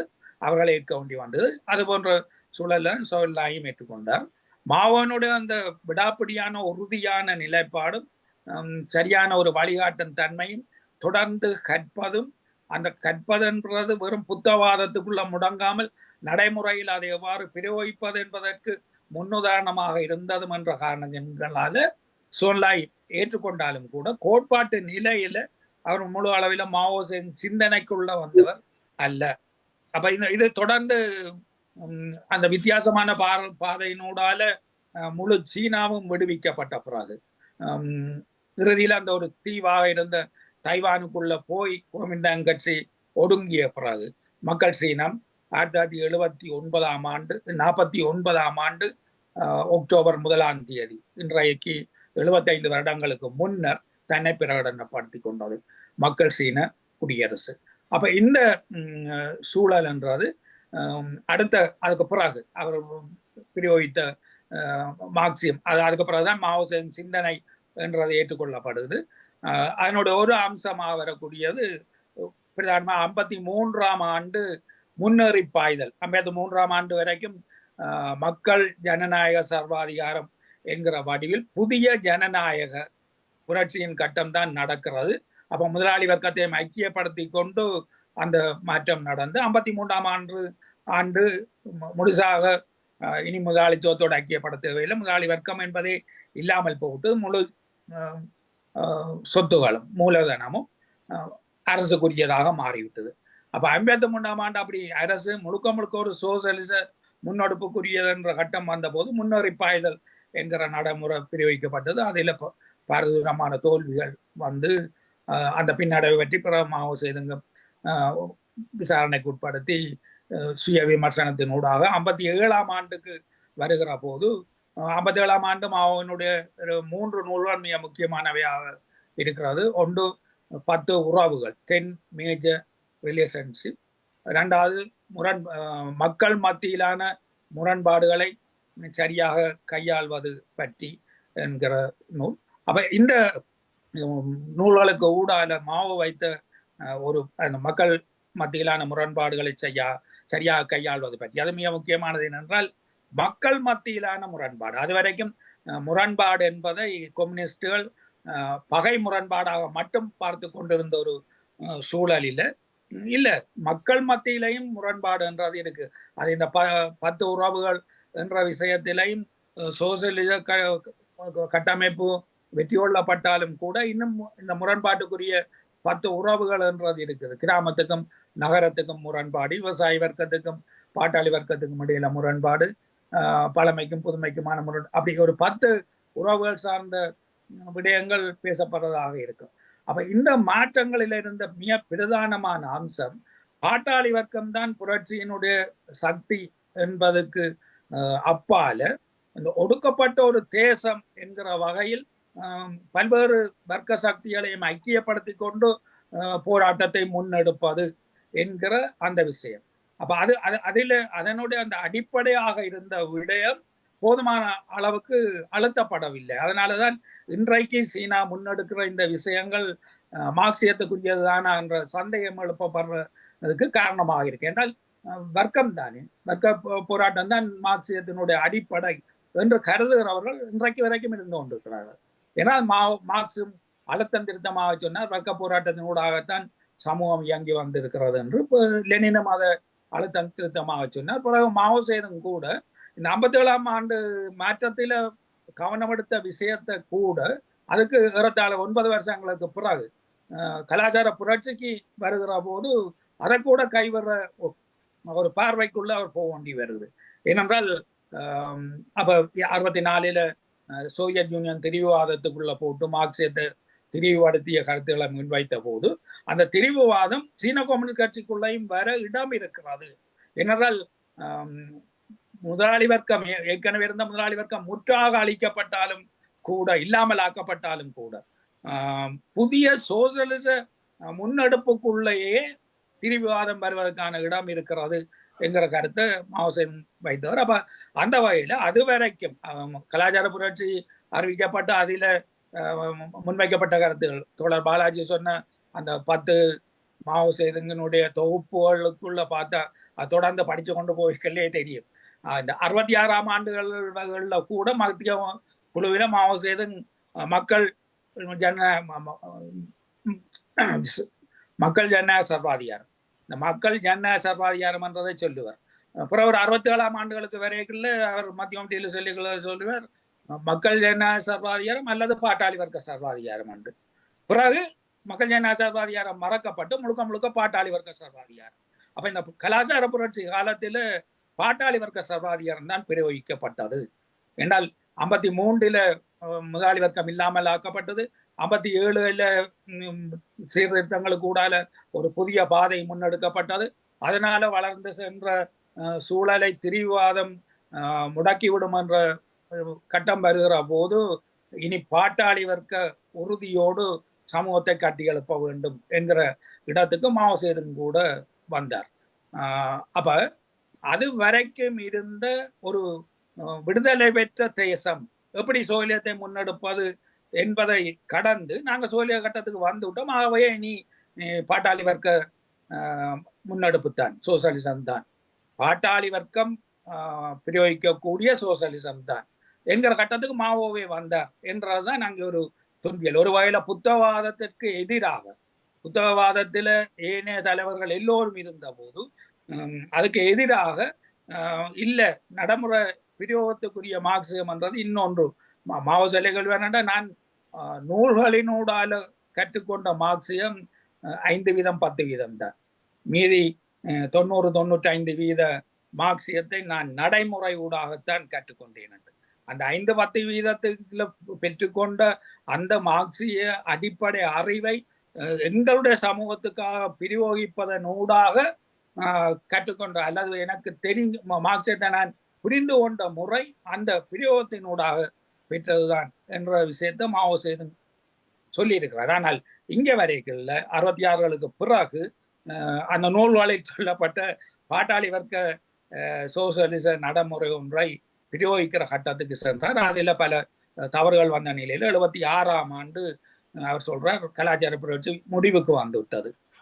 அது பல தவறுகளை செய்ததை அவர் ஏற்றுக்கொள்றார். ஆனால் அது திருத்துறதுக்கான வாய்ப்பு அவருக்கு இல்லாமல் ஒரு சில மாதங்களுக்குள்ளே அவர் இறந்து போன பின்னரான சீன கம்யூனிஸ்ட் கட்சி மீண்டும் மாவோ சேதுங் சிந்தனைக்கு செல்லுதார். ஏன்னா மாவோ சேதுங்கே 66ஆம் ஆண்டுல இருந்து மாவோ சேதுங் சிந்தனையை கைவிட்டு மார்க்சியம் லெனினிசத்துக்குள்ள நின்றவர். இந்த மாவோ சேதுங் சிந்தனை என்பது வேறொரு விடயம். இந்த வேறொரு விடயம் என்பதுதான் போதிய அளவுக்கு கவனிக்கப்படாமல் இருக்கிறது. அதாலதான் வெறும் புத்தகவாதமாக நாங்கள் மாவோ சேதுங் சிந்தனையோட இருக்கிறோம் என்று சொல்ற பல தோழர்கள் இன்றைக்கு சீனா முதலாளித்துவத்துக்கு போய்விட்டது என்று சொல்ற ஒரு சூழல் வருது. உண்மை என்னன்னா மாவோ சேதுங் சிந்தனையில இருந்து விலகினதால வந்த துன்பி எல்லாம் அது அடிப்படை வர்க்க புரட்சி தான் சமூகத்தை மாற்றும் என்றது அன்றைய புரட்சி வீச்சு இருந்த சூழலில் பாட்டாளி வர்க்கம் தான் அந்த சமூக மாற்றத்துக்கான சக்தியாக இயங்கிக் கொண்டிருந்தது. ஐரோப்பா தான் சமூக மாற்றத்துக்கான மையமாக இருந்து கொண்டிருந்தது. ஆனால் 1917ஆம் ஆண்டு ருஷ்ய புரட்சி பாட்டாளி வர்க்க புரட்சியாக நடந்து அதற்கு பிறகு ஒடுக்கப்பட்ட தேசங்களும் சேர்ந்துதான் அந்த புரட்சி நடந்தது என்ற விடயம் கவனிக்கப்படாத சூழல் இருந்தாலும் 91ஆம் ஆண்டு சோவியத் யூனியன் தகர்ந்த போது 15 நாடுகள் தனித்து செல்கின்றன. சோவியத் யூனியனில் இருந்து தனித்து செல்கின்றன. அப்ப இந்த 15 நாடுகளும் அந்த அக்டோபர் புரட்சியோடு கைகோர்த்ததினாலதான் சோவியத் சோசலிச குடியரசுகளின் ஒன்றியம் வந்தது. சோவியத் ருஷ்யா இல்லை. ஏன்னா நாங்களும் சோவியத் ருஷ்யான்னு பாவிக்கிற ஒரு கெட்ட வழக்கம் இருக்கு. ஆனா அந்த லெனினும் அன்றைய கம்யூனிஸ்ட் கட்சி தலைவர்களும் வைத்த பெயர் சோவியத் ருஷ்யா அல்ல, அது சோவியத் சோசலிசம். சோவியத் என்கிற வித்தியாசமான கட்டமைப்புக்குரிய பாட்டாளி வர்க்கத்தினுடையது அல்ல. ருஷ்யா தன் சமூகத்தின் ஊடாக கண்டறிந்த சோவியத் என்கிற ஒரு வடிவம். அந்த சோவியத் சோசலிச குடியரசுகள் 16க்கும் மேற்பட்டவை. அந்த 20 சோசலிச குடியரசுகள் சரி 15 வைக்கலாம்.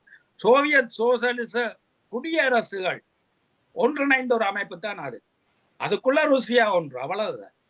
அப்ப இந்த அவ்வாறு சமூக அமைப்பில் ஒரு மாற்றம் ஏற்பட்டு வரலாற்று போக்கில ஒரு மாற்றம் ஏற்பட்டு இருக்கிறது. வெறும் பாட்டாளி வர்க்க புரட்சி மட்டுமல்ல, ஒடுக்கப்பட்ட தேசங்கள் சோசியலிசத்தை கட்டி எழுப்புவதற்காக ஏற்படுத்தி கொண்ட புரட்சி. அப்ப இந்த வரலாற்று மாற்றம் என்பது கவனிக்கப்படாமல் போன ஒரு சூழல் என்றது.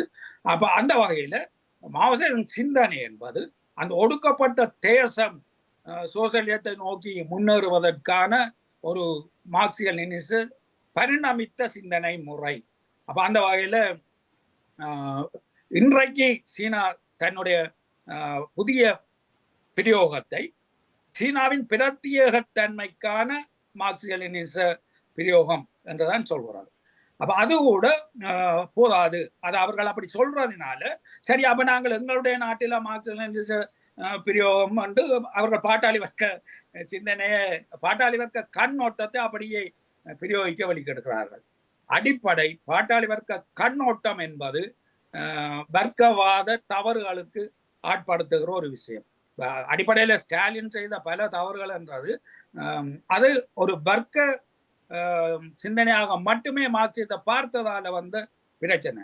மாவோவே கூட ஒரு மாற்றமான பாதையை முன்னெடுத்த மாவோவே கூட 66க்கு பிறகு பாட்டாளி வர்க்க கண்ணோட்டத்துக்குள்ள போறார். அல்ல, இது இன்னொரு கண்ணோட்டம், விடுதலை தேசத்துக்கான கண்ணோட்டம். இந்த விடுதலை தேசத்துக்கான கண்ணோட்டம் பாட்டாளி வர்க்கம் போல பழமையை அழிப்பதா இல்ல. பாட்டாளி வர்க்கம் பழைய வர்க்கத்தை அழித்தாக வேண்டும், பழைய சமூக முறையை அழித்தாக வேண்டும். ஆனால் ஒரு விடுதலை அடைகிற தேசம் பழைய கட்டமைப்பை அழிப்பதல்ல, அதை எவ்வாறு அடுத்த கட்டம் நோக்கி வளர்ப்பது என்பது, முதலாளித்துவத்தோடு ஐக்கியப்பட்டு கொண்டுதான் அடுத்த கட்டத்துக்கு வளர்ந்து செல்ல முடியும். சண்டை சோசலிசம் என்றது லெனினிட்டே இருந்த ஒரு விஷயம். அது ஜப்பானிய கம்யூனிஸ்ட் தலைவர் சீனாவுக்கு வந்தாற்றிய உரை பின்னர் நூலாக வந்திருக்கு. நான் பாரதி புத்தகாலயம் போட்டிருந்தது. அதில் அவர் தெளிவாக சொல்றார், சண்டை சோசலிசம் என்றது லெனினை பிரயோகித்த ஒரு விஷயம்தான். இன்றைக்கு அதை பிள்ளையாக விளங்கி கொண்டு சீனா முதலாளித்துவத்துக்கு போனதாக பார்க்கிற துக்ககரமான விஷயம் நடக்கிறது என்ற ஒன்று. அப்ப சந்தை சோசலிசம் என்றதும் சீன சமூகத்துக்கு, அதாவது ஒடுக்கப்பட்ட தேசம் ஒன்று சோலியத்தை கட்டி எழுப்புகிற போது முதலாளித்துவத்தோடு ஐக்கியப்பட்டு கொண்டுதான் முன்னேற முடியும் என்பதும் அது வரலாறு முழுவதையும் திருப்பி பார்த்தா தான் தெரியும். வர்க்க புரட்சி என்பது சமூகத்தில் இயங்கிய 15ஆம் நூற்றாண்டுக்கு பிறகு முன்னேற தொடங்கிய ஐரோப்பா கூர்மையான வர்க்க போராட்டங்களின் களமாக இருந்த சூழலில் 19ஆம் நூற்றாண்டில் வர்க்க போராட்டம் மட்டுமே சமூக மாற்றத்துக்குரிய கருவி என்று மார்க்ஸ் கருதுவதற்கு இடமளித்தோம். ஆனால் அதற்கு முதல் ஒட்டுமொத்தமான சமூக சக்தி, முழுமையான சமூக, ஒரு தேசம் என்கிற முழுமையான சமூக சக்தி தனக்கான சோசியலிசத்தை கட்டி எழுப்புவது அந்த வர்க்க கண்ணோட்டத்தில் அல்ல. வர்க்க சிந்தனை, பாட்டாளி வர்க்க சிந்தனை எங்களுக்கு பயன்பட முடியும். ஆனா பாட்டாளி வர்க்க கண்ணோட்டம் அல்ல. கண்ணோட்டம் விடுதலை தேசிய கண்ணோட்டமாக இருக்க வேண்டும். ஒரு விடுதலை அடையும் தேசம் தன்னை சமத்துவம் நோக்கி எவ்வாறு முன்னெடுப்பது என்கிற சிந்தனை முறை வேறொன்று. அப்ப அந்த வகையில் இதற்கு ஒரு உதாரணத்தோடு நான் நிறுத்திக் கொள்றேன்.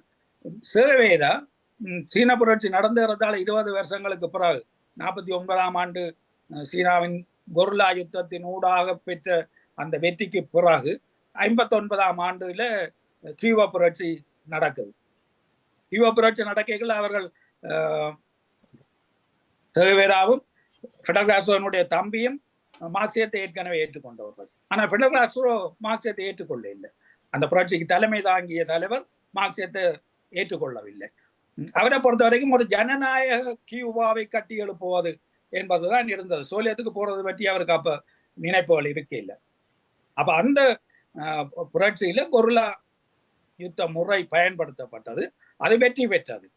இதை பற்றி பிறகு சேவேரா சொல்லியிருக்கணும். மார்க்சியத்தை கற்பவராக இருந்தாலும் கூட அவர் சீனாவில இந்த கொர்லா யுத்தம் எப்படி பிரயோகிக்கப்பட்டதுன்றதை பற்றி படிக்கவில்லை. இதை சேவேரா சொல்றார். நல்ல வேளை நாங்கள் சீனாவின் கொர்லா யுத்த முறையை பற்றி படிக்கவில்லை. என்ன படிச்சா அது முன்னுக்கு நின்று தடை போடுற ஒன்றாக இருக்கு. அது போல எப்படி செய்யறன்ற பிரச்சனைகள் வரும் என்ற மாதிரி. அதுக்காக படிக்க கூடாதுன்றதில்லை, அந்த படித்தது விலங்கிடலாக இருக்கக்கூடாது. எங்களுக்கான பிரயோகம் இன்னொன்றாக இருக்கும் என்பது. அப்ப அந்த வகையில் ஒன்று அந்தந்த நாட்டுக்கான பிரயோகம் என்றது தனித்துவமானது. அதே நேரம் வெறுமனை இது ஒரு நாட்டுக்கான பிரயோகம் மட்டுமானது அல்ல. மார்க்சியம் இரு வகைப்பட்டிருக்கு. ஒன்று பாட்டாளி வர்க்க புரட்சி தான் சோலியத்தை கட்டியெழுப்பும் என்ற சமூக முறைமைக்குரிய தேசங்களில் முன்னெடுக்கப்பட்ட ஒன்று. அது சர்வ வியாபகமானது. என்றது சொல்லப்பட்டது. இன்றைக்கு நாங்கள் அந்தந்த நாட்டின் பிரயோகம் என்று விதிக்கைக்குள்ள வெறுமனே அதே பிரயோகிப்பது என்று பார்க்கிற நிலை வருது. இல்ல, வரலாறே மாறி இருக்குது. அதுவும் சர்வ வியாபகமான ஒடுக்கப்பட்ட தேசங்கள் சோசலிசத்தை கட்டியெழுப்புவது. இன்றைக்கு சீனா முன்னெடுக்கிற விஷயம் அதுதான். ஏகாதிபத்திய அணியை முறியடித்து கொண்டு இந்த ஒடுக்கப்பட்ட தேசங்கள் சமத்துவம் நோக்கி முன்னேறுவதாக இருந்தால் அதற்கு எவ்வாறு உதவ முடியும், அதற்கான வழிகாட்டலை சீனா செய்கிறது. இது இன்னொரு பாதை, அதுவும் சர்வ வியாபகமானது. இந்த ரெண்டு அனுபவங்களையும் சிந்தனை முறைகளையும் உள்வாங்கிக் கொண்டு அந்தந்த நாடு தன்னுடைய பிரத்யேக தன்மைக்கு ஏற்ப மார்க்சியத்தை பிரயோகிக்கும் ஒரு காலகட்டத்தில் நாங்கள் வாழ்ந்து கொண்டிருக்கிறோம். வாய்ப்புக்கு நன்றி. ஏனைய தோழர்களுடைய கருத்தெரிவை தொடரும். தோழர் நன்றி தோழர். அதான் தோழர் ரொம்ப விரிவான ஒரு மாற்று உலக கண்ணோட்டத்தை கொடுத்துருக்குறாங்க. தேவராஜா தோழர் வந்து கொஞ்சம் பேசிட்டாங்கன்னா நான் நன்றி உரையோட சேர்ந்து என்னுடைய கருத்தையும் சொல்லி முடிவு கொண்டு வந்துடலாம் மீட்டிங்க. ஃபேஸ்புக்ல லைவ் போயிட்டு இருக்கு, ரெக்கார்ட் ஆகிட்டு இருக்கு. அடுத்தடுத்து பதிவுகளுக்கும் தோழர்கள் பார்க்கறதுக்கு உதவியா இருக்கும். தோழர் தேவராஜ தோழர் பேசுறீங்களா? மன்னிக்கோணும், ஃபேஸ்புக்ல லைவ் போகல.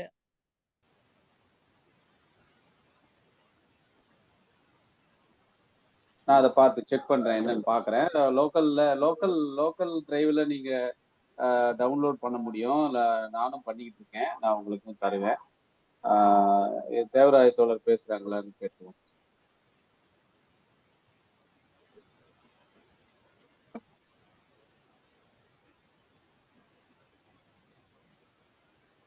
தோழர் தேவராஜ தோழர் ரெண்டு தோழர்களும் பேசியிருக்காங்க. எங்க வீடு வந்து சேர்ந்துட்டீங்களா தோழர்? ஆமா ஆமா. வைஃபைல வந்துட்டீங்களா? ஆமா. வைஃபைல வந்துட்டீங்கன்னா நீங்க முகம் பார்த்து பேசுனீங்கன்னா நான் லைவ்ல போறீங்க, உங்க முகத்தை இல்ல ரெக்கார்ட் ஆகுறீங்க, உங்க முகத்தையும் காமிச்சீங்கன்னா பதிவு பண்ணிப்பேன். எனக்கு என்னென்றால் எப்படி என்றால் இப்ப பேசக்கூடிய சூழலா இல்லை, ஏனென்றால் சுலவீனமா இருக்குது காட்சி. சரி சரி சரி. அப்ப நான் நீங்கள் பேச்சுகளை எல்லாம் கேட்டுக்கொண்டு இருக்கிறேன். அப்போ உதவியா இருக்கும். நீங்கள் அப்ப தொடர்ந்து செய்யுங்க. ஓகே, நான் தொடர்ந்து நன்றி பாலாஜி ரவீந்திரன் பேச்சுகள். சரி, அப்ப நான் வந்து என்னுடைய கருத்தை வச்சிடுறேன். அதுக்கப்புறம் ஏதாவது சந்தேகங்கள் இது ரைட்டு. சரி நன்றி தோழர்களே. தோழர் பாலாஜியும் தோழர் ரவீந்திரன் தோழரும் அருமையான முறையில அவங்க கருத்துக்களை வச்சிருக்கிறாங்க. என்னுடைய சீன புரட்சி சம்பந்தமான விஷயத்தை பொறுத்த வரைக்கும் நான் வந்து எங்கெல்ஸ் வாழ்க்கை வரலாற முதல்ல ஒரு குழந்தை தொழிலாளியா இருக்கும்போது நான் வாசிச்சேன். அதுதான் எனக்கு அறிமுகம். நான் NCBHல வேலை செஞ்சேன் 1 வருஷம். மார்க்சிய அடிப்படை நூல்கள்லாம் வேகமா வாசிக்கும் போது எனக்கு ஒரு நல்ல ஒரு அறிமுகம் ஏற்பட்டுச்சு. அதுல நான் வந்து மார்க்சிஸ்ட் கம்யூனிஸ்ட் கட்சியுடைய இந்திய ஜனநாயக வாலிபர் சங்கத்துல நான் உறுப்பினராக சேர்ந்த உடனே என்னைய அப்ப NCBH இந்திய கம்யூனிஸ்ட் கட்சி தோழர்கள் என்பதால அவங்க கட்சியை மாவோயிசம் பேசி பிரிச்சவனுங்க அப்படின்னு என்னைய வந்து அப்பதான் உள்ள நுழைஞ்சுக்கிட்டு இருக்கிற என்னைய பார்த்து பேசுவாங்க. என்ன மாவோயிசம் பேசி பிரிச்சுட்டாங்களாமே அப்படின்னு நான் சில புத்தகங்கள்லாம் படிப்பேன். அப்படித்தான் எனக்கு என்னுடைய புரிதலுடைய ஆரம்பம். அப்போ அந்த வகையில நான் வந்து உங்களுக்கு இப்ப தொடர்ச்சியா பல வகைகள்ல பல ரூபங்கள்ல நான் பண்ண பெறையும் என்னுடைய இயங்கியல் பார்வை பிரச்சனைகளை பார்க்கிற என்னுடைய இயங்கியல் தத்துவத்தை நான் புரிஞ்சுக்கிட்ட கோணத்துல இருந்து நான் இப்போ சீன நிகழ்வுகள் சம்பந்தமா எனக்கு ஒரு பார்வை இருக்கு. அதனுடைய சுருக்கத்தை நான் உங்க முன்னாடி வைக்கணும்னு சொன்னா, தோழர்களே, எங்கெல்ஸ் வாழ்க்கை வரலாறுல வந்து நம்ம மாஸ்கோ புத்தகங்கள் முன்னேற்ற பதிப்பகங்கள் வெளியிட்டதுல எங்கெல்ஸுடைய மிகப்பெரிய வால்யூம் இருக்கும், முழுமையான வாழ்க்கை வரலாறு. அதுல அவங்க என்ன சொல்றாங்கன்னா, மார்க்ஸ் எங்கெல்ஸும் ஆரம்பத்துல சமூகத்துக்கான விடுதலை சக்தியா மக்கள் குழு எது இருக்குன்னு சொன்னா தத்துவ ஞான செறிவுள்ள மத்திய தர வர்க்கத்தினுடைய இளைஞர் சக்தி தான் விடுதலை சக்தியா இருக்குன்னு அவங்களுடைய இளம் வயதுல கருதுனாங்க அப்படின்னு ஒரு குறிப்பு போகுது. சரிங்களா? இப்ப இந்த சிந்தனையை அடுத்த கட்டத்துக்கு வளர்ந்து போறது என்னன்னு சொன்னீங்கன்னா, எங்கல்ஸுடைய முதல் புத்தகம் இங்கிலாந்தில் தொழிலாளி வர்க்கத்தின் நிலை. இங்கிலாந்தின் தொழிலாளி வர்க்கத்தின் நிலையில இழப்பதற்கு எதுவும் இல்லாமல் அவங்க இருக்கிற அந்த நிலையை முழுமையா பதிவு செய்யற. இன்னும் தமிழ்ல வரல, நானும் வந்து ஒரு தோழரும் அதை ஆரம்பிச்சுட்டோம் தமிழ் பண்றதுக்கு. அந்த இங்கிலாந்தின் தொழிலாளி வர்க்கத்தின் நிலை என்ற அந்த அந்த அதாவது நாம் நேசிக்கக்கூடிய சமூகத்தின் அடித்தளத்துல இருக்கிற மக்கள் எப்படி வாழ்கிறார்கள்ங்கிறத உள்ளபடியே அப்படியே புரிஞ்சுக்கிறதுக்காக இளைஞரா இருந்த எங்கள் செய்த அந்த புத்தகம் வந்து அது வந்து மார்க்சுக்கும் எங்கல்ஸுக்குமான பகிர்தல்ல அந்த புத்தகத்தின் வழியாகத்தான் அவங்க வந்து தொழிலாளி வர்க்கம்தான் சமூகத்தை விடுதலை செய்வதற்கான நெம்புகோல் என்ற புரிதலுக்கு அடுத்த கட்டத்தா நகர்ந்து வர்றாங்க.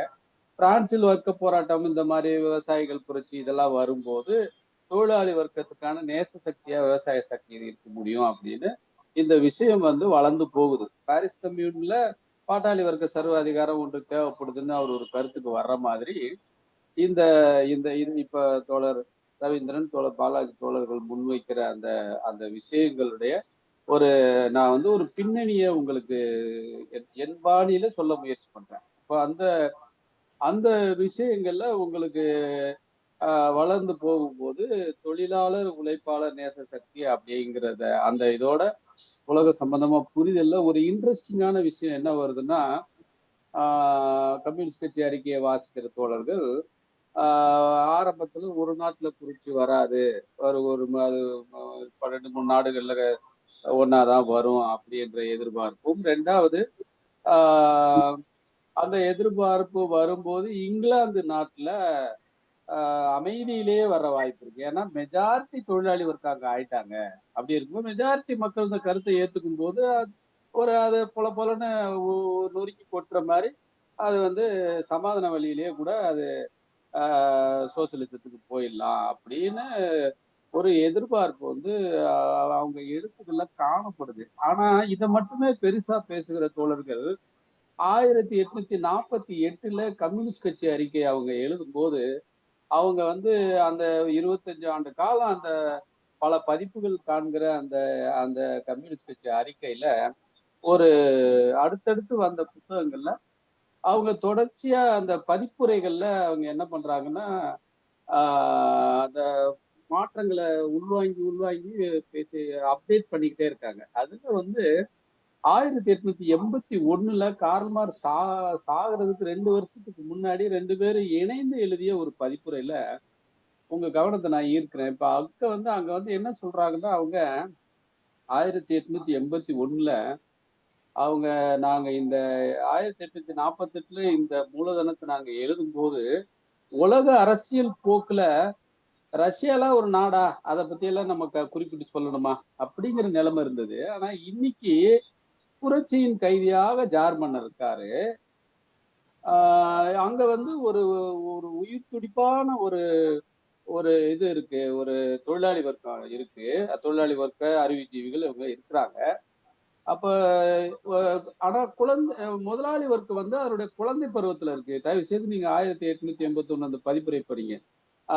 அதுல வந்து குழந்தை பருவத்துல இருக்கிறதுனால ஒருவேளை இந்த நேரத்தில் தொழிலாளிகள் வந்து ஆட்சி அதிகாரத்தை கைப்பற்றி விட்டார்கள் என்று சொன்னால் ஏற்கனவே பாதி ரஷ்யா வந்து பொது உடைமையா இருக்கு, பொது உடைமையா நிலம் இருக்கிறதுனால இந்த நாடு ஷார்ட்கட்ல சோசியலிசத்துக்கு போயிடலாம் அப்படிங்கிற ஒரு எதிர்பார்ப்பை 2 பேர் சேர்ந்து எழுதின ஒரு இதுல குறிப்பிடுறாங்க. நான் இந்த உதாரணத்தை ஏன் உங்களுக்கு சொல்றேன்னா, நான் வந்து நாம் வந்து கார்ல் மார்க்ஸ் எங்கெல்ஸ் நாம பேசும்போது நாம வந்து ஒரு அவங்களுடைய சிந்தனைகள் வந்து முன்னாடி இருக்கிற ரியாலிட்டியில மாறிக்கொண்டே இருக்கிற சூழல்கள்ல பிளெக்சிபிளா உடனடியாக அந்த மாற்றத்தை உள்வாங்கிய நுணுக்கமான கூர்மையான ஒரு கருத்துக்களா தான் அவங்களுடைய சமூக மாற்றத்திற்கான நெருக்கமான கருத்துக்களை தான் காங்கிரீட் கண்டிஷனோட பொருந்தி நிற்கிற கருத்துக்களா தான் அவங்க கருத்துக்கள் இருக்கிற ஒழிய நீங்க உங்களுக்கு பிடித்த மேற்கோள்களை மட்டும் எடுத்துக்கிட்டு அப்படியே போக முடியாது. அப்படி நிறைய பேர் எழுதியிருக்கிறதுனால இந்த கருத்தை சொல்றேன். அப்ப தொடர்ந்து மாறிக்கொண்டே வந்திருக்கிறதா தான் மார்க்ஸ் எங்கெல்ஸ் எழுத்துக்கள் இருக்கு. ஏன் அப்படின்னு சொன்னா இந்த பின்னணி என்னன்னு சொன்னீங்கன்னா 1867 கார்ல் மார்க்ஸ் அவருடைய மூலதனத்தினுடைய முதல் புத்தகத்தை இருக்கிறாரு. அப்போ ஆயுதங்கள்ல பெரிய ஆயுதம் வெடிகுண்டு தான். அவர் என்ன சொல்றாரு, முதலாளித்துவத்தின் மீது வீசப்பட்ட வெடிகுண்டுன்னு தன்னுடைய புத்தகத்தை வர்ணிக்கிறார். அப்போ அந்த மூலதனத்தினுடைய முதல் புத்தகம் 1872 5 வருடங்கள்ல முதல் டிரான்ஸ்லேஷன் ரஷ்யன்ல வருது. ரஷ்யன்ல வந்த அந்த டிரான்ஸ்லேஷன் 17 வயசு டீனேஜ் லெனின்கிட்ட இருக்கு. அந்த லெனினை ஒரு 3.5 வருஷம் அவங்க சைபீரியா காடுகள்ல போட்டா அவர் அந்த மூலதனத்தை முழுசா படிச்சுட்டு 500க்கும் மேற்பட்ட புத்தகங்களை எழுதி அவர் என்ன பண்ணிட்டாருன்னா, உங்களுக்கு நீங்க ரஷ்யாவில் முதலாளித்துவத்தின் தோற்றம்னு ஒரு ரஷ்ய சமூகத்துல முதலாளித்துவம் எந்த இடத்துல இப்ப நிக்குது, அதனுடைய பலம் என்ன பலவீனம் என்னன்னு அதோடைய ஜாதகத்தை எழுதி உழைக்கும் மக்கள்கிட்ட கொடுத்துடுறாரு அவரு. இப்ப அந்த புத்தகம் தமிழ்ல இப்பதான் தோழர் சுகுமார் தோழர் இப்பதான் பண்ணியிருக்கிறார். அது அந்த புத்தகமும் வர இருக்குது. நாம சவுத் விஷனும் அத மேலும் கூர்மையா அது நல்ல ஒரு பதிப்புரையோட நம்ம போட வேண்டிய அவசியம் இருக்குது. அப்ப இந்த பின்னணியில உங்களுக்கு ரஷ்யாவில் ஒரு தோழர்கள், அது இங்கிலாந்துல மெஜாரிட்டி தொழிலாளர்கள் இருக்கிறாங்கிற எதிர்பார்ப்போட ஒரு கருத்தை மார்க்ஸ் எங்களுக்கு சொன்னாலும், இங்க தொழிலாளி வர்க்கம் என்பது முதலாளி வர்க்கமே குழந்தை பருவத்துல இருக்குன்னா அப்ப அது சார்ந்து அதன் பாதிப்புல உருவாகிற தொழிலாளி வர்க்கம் எவ்வளவு இருக்க முடியும்? ஆனாலும் அங்க அறிவாளிகளுடைய செயல்பாடுகள் காரணமா அங்க இருக்கிற பிரத்யேக சூழல்களையும் உள்வாங்கி, முதல்ல மூலதனம் அங்க வந்துட்டது, அங்க இருக்கிற பரபரப்பான சூழல்கள், அங்க இருக்கிற சமூக கொந்தளிப்புகள், அதுல எப்படி பங்கெடுக்கிறாங்க, இது எல்லாத்தையும் எந்த ஒரு விவரத்தையும் விடாமல் கூர்மையாக அவதானிக்கிற ஆட்களாகத்தான் தோழர்கள் அந்த இருந்தாங்க அப்படிங்கிறது உங்க கவனத்துக்கு நான் கொண்டு வரேன். இப்ப இதனுடைய தொடர்ச்சியா தான் நீங்க சோவியத் யூனியன் அப்படிங்கிற ஒரு அமைப்பு உருவான பிறகு அதனுடைய உதவியோட தான் சீன புரட்சி என்பது நீண்ட எல்லை இருக்கிறதுனால அங்க உருவாகுது. இப்ப அந்த பின்னணி உதவியோட உருவாகிற சீன புரட்சியில அதுல மாவோ என்பவர் சீன சமூகம் தன்னுடைய சமூகத்தை தான் எப்படி புதிதாக வந்திருக்கிற மார்க்சியத்தின் உதவியை உள்வாங்கி கொள்கிற அதே நேரத்துல மாவோ புத்தகங்களை வணங்குவதற்கு எதிராகன்னு 2 கட்டுரைகள் எழுதியிருக்காங்க. அவங்களே ஒரு ஆர்வமா புத்தகம் வாசிக்கிறவங்க, லைப்ரரியனா வேலை செஞ்சிருக்காங்க, அவங்க தொடர்ந்து வாசிக்கிறவங்க, அவங்க அறிவாளிகளை வெறுக்கிறவரை ஒரு ஒரு ஆள் அல்ல அவர். ஆனாலும் அவர் ஒரு பப்ளிக் இன்டெலெக்சுவலா உழைக்கும் மக்களுக்கான அறிவாளிகளாக இருப்பதன் மூலமாக மக்கள்கிட்ட தன்னை பிரித்துக்கிட்டு கொஞ்சம் மகுடு சூடிக்கிற அறிவாளி தோரணைக்கு எதிராக புத்தகங்கள் எழுதியிருக்காங்க. இப்ப அந்த வகையில உங்களுக்கு புத்தகங்களை வணங்குவதற்கு எதிராகங்கிறது இந்த மார்க்சியத்தை வேத வசனமாக்குறது, பைபிள் வசனமாக்குறது, புனித வாசகமாக்குறது, புனிதப்படுத்துதல், இதற்கு மாறாக அதை எப்படி மக்களுக்கு மக்களுடைய கொந்தளிக்கிற சமூக சூழலை எப்படி அதை அப்ளை பண்றது, வேகமான வெற்றி அடைதலுக்கு நோக்கி அதை எப்படி கொண்டு செல்லுதல், அது சம்பந்தமான கூர்மையான கவனம் செலுத்துற சீன சமூகத்தினுடைய சுய சிந்தனைக்கான ஒரு எடுத்துக்காட்டாக இந்த மார்க்சிய அறிவுகளை முழுவதையும் உள்வாங்கி கொண்டாலும் கூட அதால தன்னுடைய சொந்தமான தன் கண்களுக்கு ஒரு கண்ணாடி போட்டு, மஞ்சள் கிளாஸோ ஏதோ ஒரு கலர் கண்ணாடி போட தேவையில்லாத ஒரு ஆளுமையாக நாம பாக்குறோம். இப்ப சவுத் விஷன் கொண்டு வந்த புத்தகங்கள் எல்லாமே அந்த விவாதத்தை தொடர்ந்து இந்திய சமூகத்துக்குள்ளேயும் மற்ற தமிழ் பேசுகிற சர்வதேச தமிழ் சமூகத்துக்குள்ளே கொண்டு வருவதாகத்தான் பாலாஜியினுடைய முயற்சிகளோ தோழர் ரவீந்திரன் சாருடைய இன்டர்பிரிட்டேஷனோ நான் பாக்குறேன். அப்ப இந்த வகையில நான் ஒரு பத்திரிகையாளரா, ஊடக நண்பரா, ஒரு மார்க்சியத்தை வாழ்முறையாக கொள்ள முயற்சி செய்கிற ஒரு மனிதனா நான் தொடர்ந்து இந்த பின்னணியிலிருந்து நான் பார்க்கிற சீன நிகழ்வுகளை ஆதாரங்களா நான் மிக நீண்ட காலம் பாக்குறது இப்போ சமீபத்துல ஒரு மக்கள் அதிகாரம்னு இங்க ஒரு அமைப்பு இருக்கு, மார்க்சியல் எண்ணிய குழுக்கள்ல அது ஒன்றாக இருக்குது. அந்த குழுக்கள்ல ஒரு இளைஞர் வந்தார் என்கிட்ட பேச்சுவார்த்தைக்கு. பேசிட்டு இருக்கும் போதே அவரு சீனா ஒரு சமூக ஏகாதிபத்தியம் வந்துட்டாரு. நான் அப்படியே அவரை பார்த்துட்டு நான் அவரை என்ன கேட்டேன்னா, சீனாவை நான் காப்பாற்ற வேண்டியதில்லைங்க, அவங்க காப்பாத்திப்பாங்க, அது என் நோக்கம் இல்லை. ஆனாலும் நான் உங்களை கேட்கிறேன், இந்தியாவில் மனித கழிவு அகற்றுவோர்னு மக்கள் பகுதி இருக்கு தெரியுமா உங்களுக்கு? அதுல எத்தனை எண்ணிக்கையில் இருக்கிறாங்க? அதுல ஆண்கள் எண்களை, பெண்கள் எத்தனை? அவங்களுக்குன்னு ஒரு சட்டம் இருக்கு தெரியுமா? அந்த சட்டம் எப்படி அப்ளை ஆகுதுன்னு தெரியுமா அப்படின்னு கேட்டேன். தெரியலேன்னு சொன்னாரு. முதல்ல அது தெரிஞ்சுட்டு வாங்க தோழர் அப்படின்னு சொன்னேன் அந்த இளம் தோழரை. இப்போ உங்களுக்கு இந்த அதாவது கம்யூனிச அகந்தைன்னு ஒரு கட்டுரை எழுதுகிறார் லெனின். அவர் வந்து மார்க்சியம் தான் இளம்பெரு கோளாறுன்னு ஒரு கட்டுரை எழுதியிருக்கிறார். உங்களுக்கு சமூகத்துக்கு பயனுள்ளவராக, மக்களுக்கு பயனுள்ளவராக நாம் இருக்கிறோமா என்று ஒவ்வொரு வினாடியும் நம்மளை நாம மறு உறுதி செய்து கொண்டேதான் நாம இந்த விவாதங்களை சமூக பொறுப்புணர்வோட வந்து ஒவ்வொரு தத்துவ கருத்தும் மக்களுடைய உயிரை பாதிக்கிறது கூடியதாக இருக்கிறது. அத மக்களை அடுத்த கட்டத்துக்கு வளர்த்து சொல்லுகிற பொறுப்புணர்ச்சியான ஒரு செயல் அப்படிங்கிற புரிதலோட நீங்க தத்துவங்களை பேசும்போது ரொம்ப முக்கியமா இருக்கும். அந்த புரிதல் இல்லாமல் இன்னமும் தமிழகத்துல வந்து இளந்தோழர்களாக இருந்தாலும் அசால்ட்டா சொல்லுவாங்க, வாய் புளிச்சதும் மாங்காய் புளிச்சதும்பாங்க. அது மாதிரி சமூக ஏகாதிபத்தியம் அது எல்லாத்தையும் ஒடுக்குறதுன்னு. ஆக நான் வந்து இப்ப சீன சமூகத்தை என்னுடைய அனுபவங்கள் இருந்து, என்னுடைய வாசிப்புகள் இருந்து நான் புரிந்து கொள்வது என்பது, சீன சமூகத்துல அந்த மாணவர் ஒரு போராட்டம், தியானன்மென் செதுக்கும் போராட்டம் வரைக்கும் சீன சமூகம் வந்து கலாச்சார புரட்சி அது மாதிரி விஷயங்கள்ல தன்னை புதிய சூழலுக்கு ஏற்ற மாதிரி தன்னை பொருத்தி கொள்ளுகிற அந்த காலகட்டத்துல தான் இருக்கு. இப்ப அந்த காலகட்டத்துல இருக்கும்போது இந்த மாணவர் போராட்டம் என்பது உங்களுக்கு ஒரு கையில அமெரிக்காவுடைய சுதந்திர தேவி சிலை, இன்னொரு பக்கம் கம்யூனிஸ்ட் ஊழல் அரசியல்வாதிகள் மீது நடவடிக்கை எடுன்னு சொல்லி நான் வாசித்த வகையில அந்த நேரத்துல கம்யூனிஸ்ட் அரசியல்வாதிகள்ல சிலர் ஊழல்வாதிகளா இருக்கிறதுனால அவங்க மேல நடவடிக்கை எடுக்க சொல்லி தானே போராட்டம் பண்ணது. நம்ம எப்படி இதை கையாள்றதுன்னு கொஞ்சம் தடுமாற்றத்துல கம்யூனிஸ்ட் கட்சி தலைமை இருந்தப்போ அப்போ இருக்கிற டெங்ஷியாபிங் வந்து அப்போது இருந்த பொதுச் செயலாளரை இவருக்கு இந்த மாதிரி போராட்டங்களை புரிதல்லையோ அதை கையாளுறதுலயோ திறமை பிரச்சனையா இருக்கு அப்படிங்கிற மாதிரி புரிந்து கொண்டு அந்த நேரத்துல தக்கவாறு நடவடிக்கை எடுத்து அதை அவங்க சரி செய்த பிறகு ஒரு மாற்று தலைமையாக இது சம்பந்தமான பிரச்சனைகளை கிளாரிட்டியா பேசக்கூடிய, இது ஒரு தீர்வு பேசக்கூடிய அடுத்த கட்ட தலைவர் யார் அப்படிங்கும் போது அதுல ஜியாங் ஜெமின்னு ஒரு தலைவர் வந்தார்.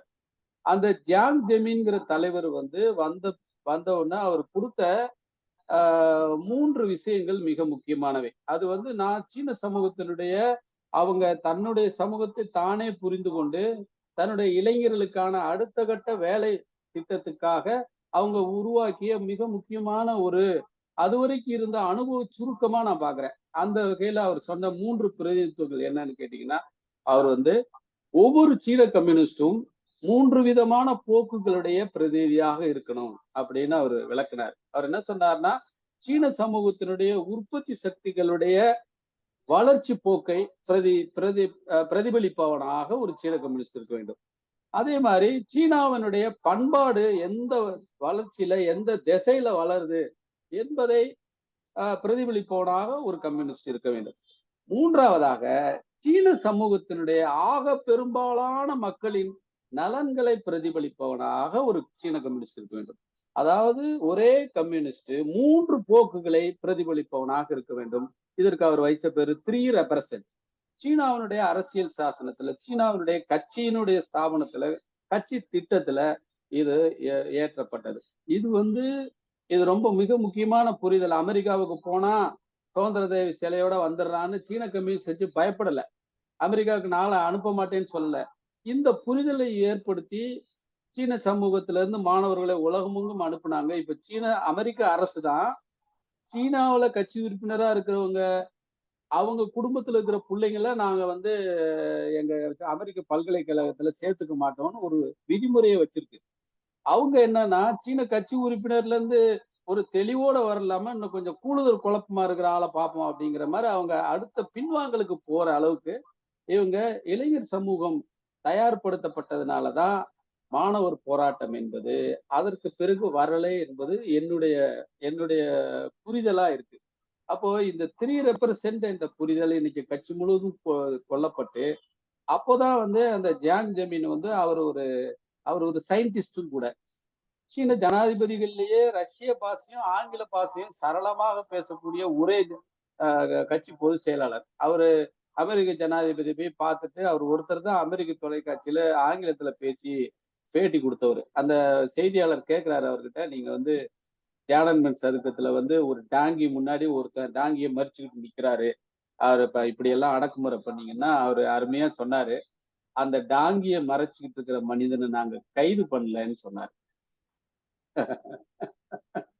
இங்கிலீஷ்ல சொல்றாரு. அப்போ அது தன்னை சூழ்ந்து இருக்கிற உலகத்தையும் தன்னுடைய வாய்ப்புகளையும் தன்னுடைய பலவீனங்களையும் சீன கம்யூனிஸ்ட் கட்சி தெல்ல தெளிவாக பொருள் மயக்கங்கள் இல்லாமல் புரிந்து கொண்டு அடுத்த கட்டத்துக்கு நகர்ந்தது அப்படிங்கிறது அப்படியாக நான் புரிந்து கொள்கிறேன். அந்த வகையில அந்த 3 ரெப்ரசன்ட் தான் இன்று 20 வருஷத்துக்கு முன்னாடி சீன கம்யூனிஸ்ட் குழு வந்து தமிழ்நாட்டினுடைய மார்க்சிஸ்ட் கம்யூனிஸ்ட் கட்சி தலைமைக்கு வந்து சொன்னாங்க ஒரு 25 வருஷத்துக்கு முன்னாடி. 20 வருஷத்துக்கு பிறகு உலகமெங்கும் எங்க பொருள்கள் வந்து குமிய போகுதுன்னு சொன்னாங்க. அவங்க ஒரு ஒரு திட்டமிடாமல் ஒரு மிக ஆழமான கடினமான உழைப்பு இல்லாமல் இந்த விஷயங்களை அவங்க செய்யல. ஆனாலும் நாம இந்திய சமூகத்துக்குள்ள இருக்கிற நம்மளுடைய அல்லது இலங்கை சமூகத்தில் இருக்கிற கம்யூனிஸ்டுகள் நாம நம்மளுடைய உழைக்கும் மக்கள் நம்மளுடைய அந்த சீன பாடங்கள் நம்ம எடுத்துக்கிட்டா கூட நம்மளுடைய உழைக்கும் மக்களுடைய நலன்களை எப்படி வந்து அதாவது சீன சமூகத்தின் உழைக்கும் மக்களுடைய அல்லது பாட்டாளி வர்க்கத்தினுடைய நலன்களை பாதுகாத்துருங்கன்னு ஜியாங் ஜெமின் சொல்லல.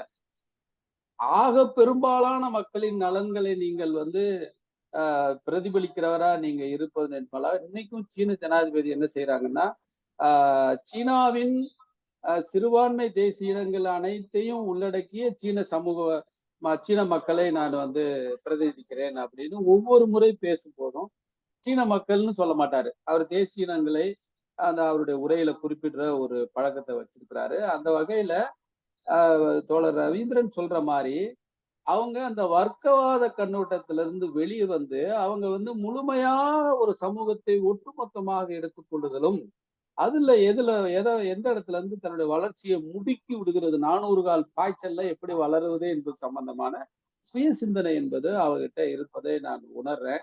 அந்த வகையில தான் இன்றைக்கு வந்து முதல்ல சீன சமூகத்துக்குள்ள இந்த உள்கட்டுமான புரட்சிகள் திபெத்துக்குள்ள ரயில் பாதை போட்டதை உலகத்தின் என்ஜினியரிங்ல மிகப்பெரிய உலக சாதனைன்னு சொன்னாங்க, பனிப்பாறைகளுக்குள்ள துவைச்சு.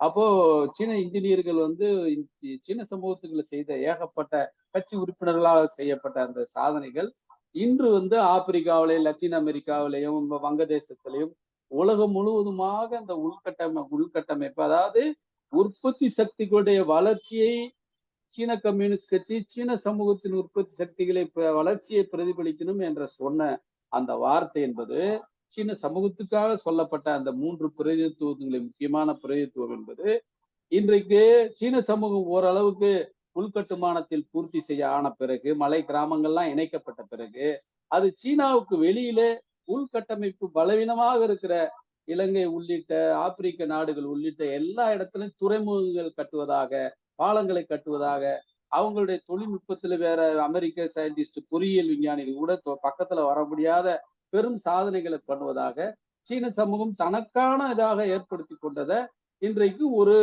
போர் முறையாகவே அறிஞர்கள் என்ன சொல்றாங்கன்னா இன்னைக்கு போர் இது வந்து உங்களுக்கு போர் என்பது வியாபாரமாக மாறிவிட்டது, ஆயுதங்கள் எல்லாம் குவிச்சு போர் பண்ண முடியாதுன்னு இங்கிலீஷ் இந்துல ஒரு பாதுகாப்பு நிபுணர் எழுதுறாரு.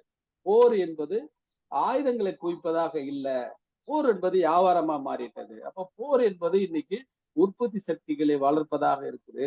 மூலதனத்துல உற்பத்தி சக்திகளுடைய வளர்ச்சியை தொடர்ந்து செஞ்சுக்கிட்டே இருந்ததுதான் முதலாளித்துவம் தான் இடத்துல இருப்போம்னு அதுக்காக வளர்த்துக்கிட்டே இருக்குன்னு சொல்றாரு கார்ல் மார்க்ஸ்.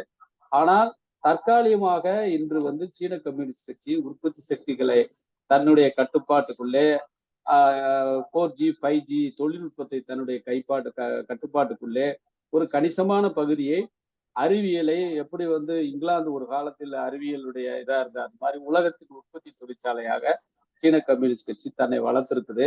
இதுதான் இன்றைக்கு நம்ம ஒவ்வொரு தேசியத்துக்குள்ளே வேலை செய்யற கம்யூனிஸ்டுகள் இன்றைக்கு வந்து ஏறத்தாழ 70 கோடி சீன மக்களை நாங்க கடும் வறுமையிலிருந்து நாங்க வந்து வெளியேற்றிட்டோம் அப்படின்னு ஐநா சபையில போய் ஒரு டீச்சர்கிட்ட நான் வீட்டு பாடம் சரியா பண்ணிட்டேன் டீச்சர்னு சொல்ற ஒரு பள்ளிக்கூட மாணவனை போல சீனா போய் அவங்க கிட்ட நான் 70 கோடி பேரை 3 வேளை சாப்பாட்டுக்கு கஷ்டம் அப்படிங்கிற நிலைமை இல்லாம கடும் வறுமையில இருந்து நான் வந்து வெளியே எடுத்துட்டு வந்துட்டேன்.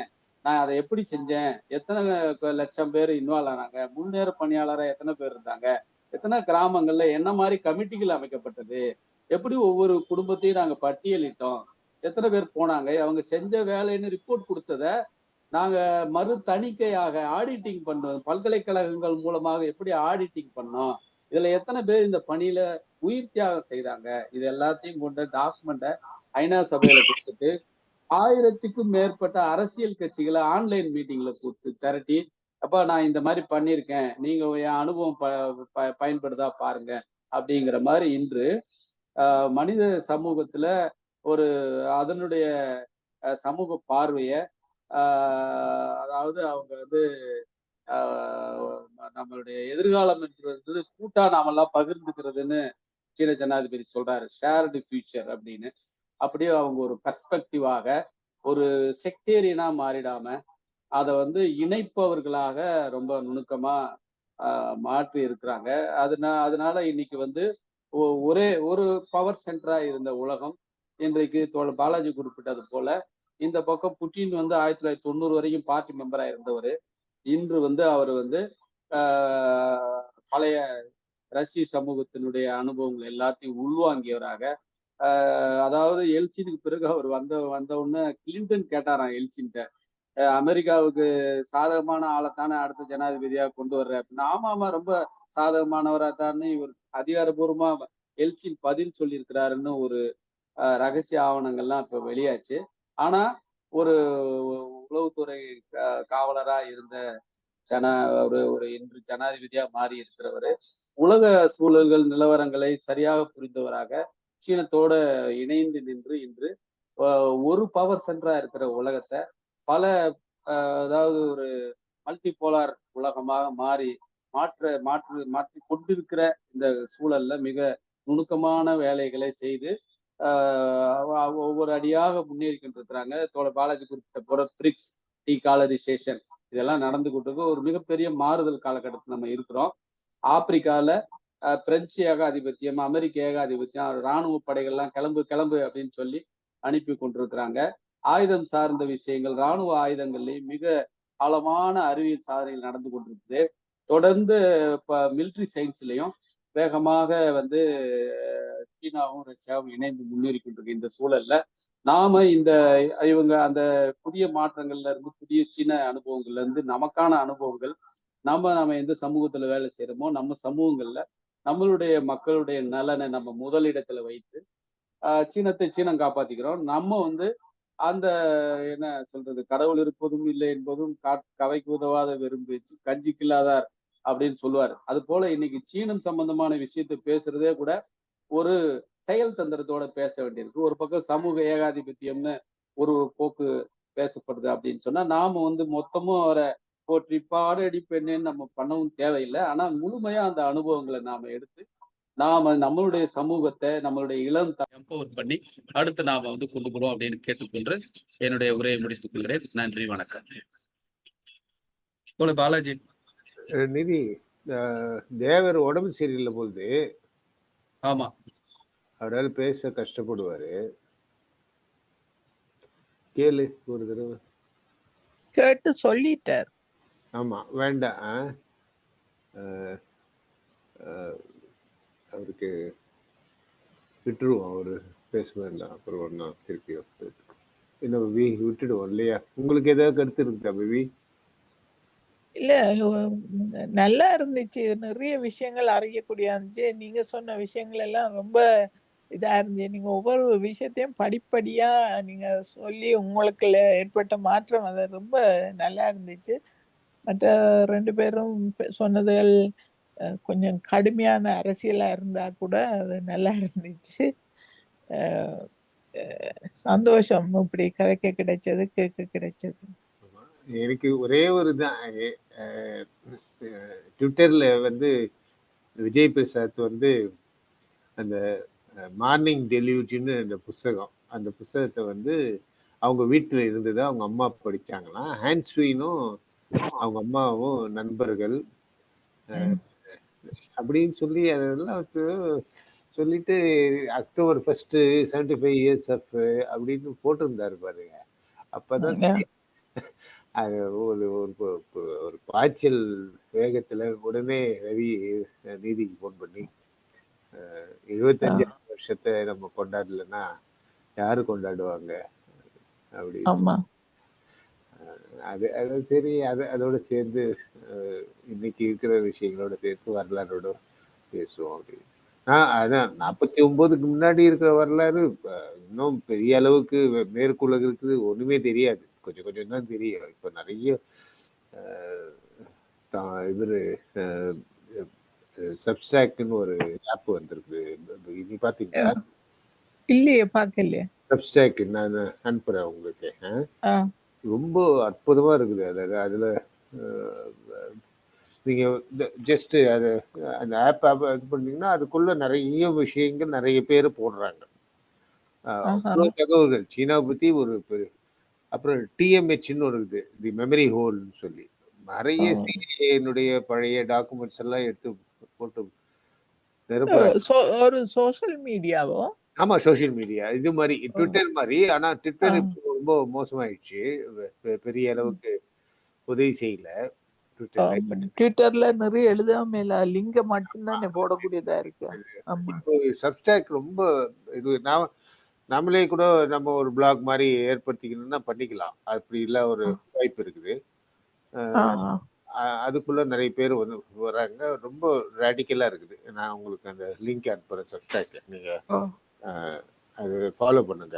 அதுக்குள்ள நிறைய தகவல்கள். இன்னைக்கு கூட காலையில சைனா பத்தி, அதாவது 49க்கு முன்னாடி நான் கிங்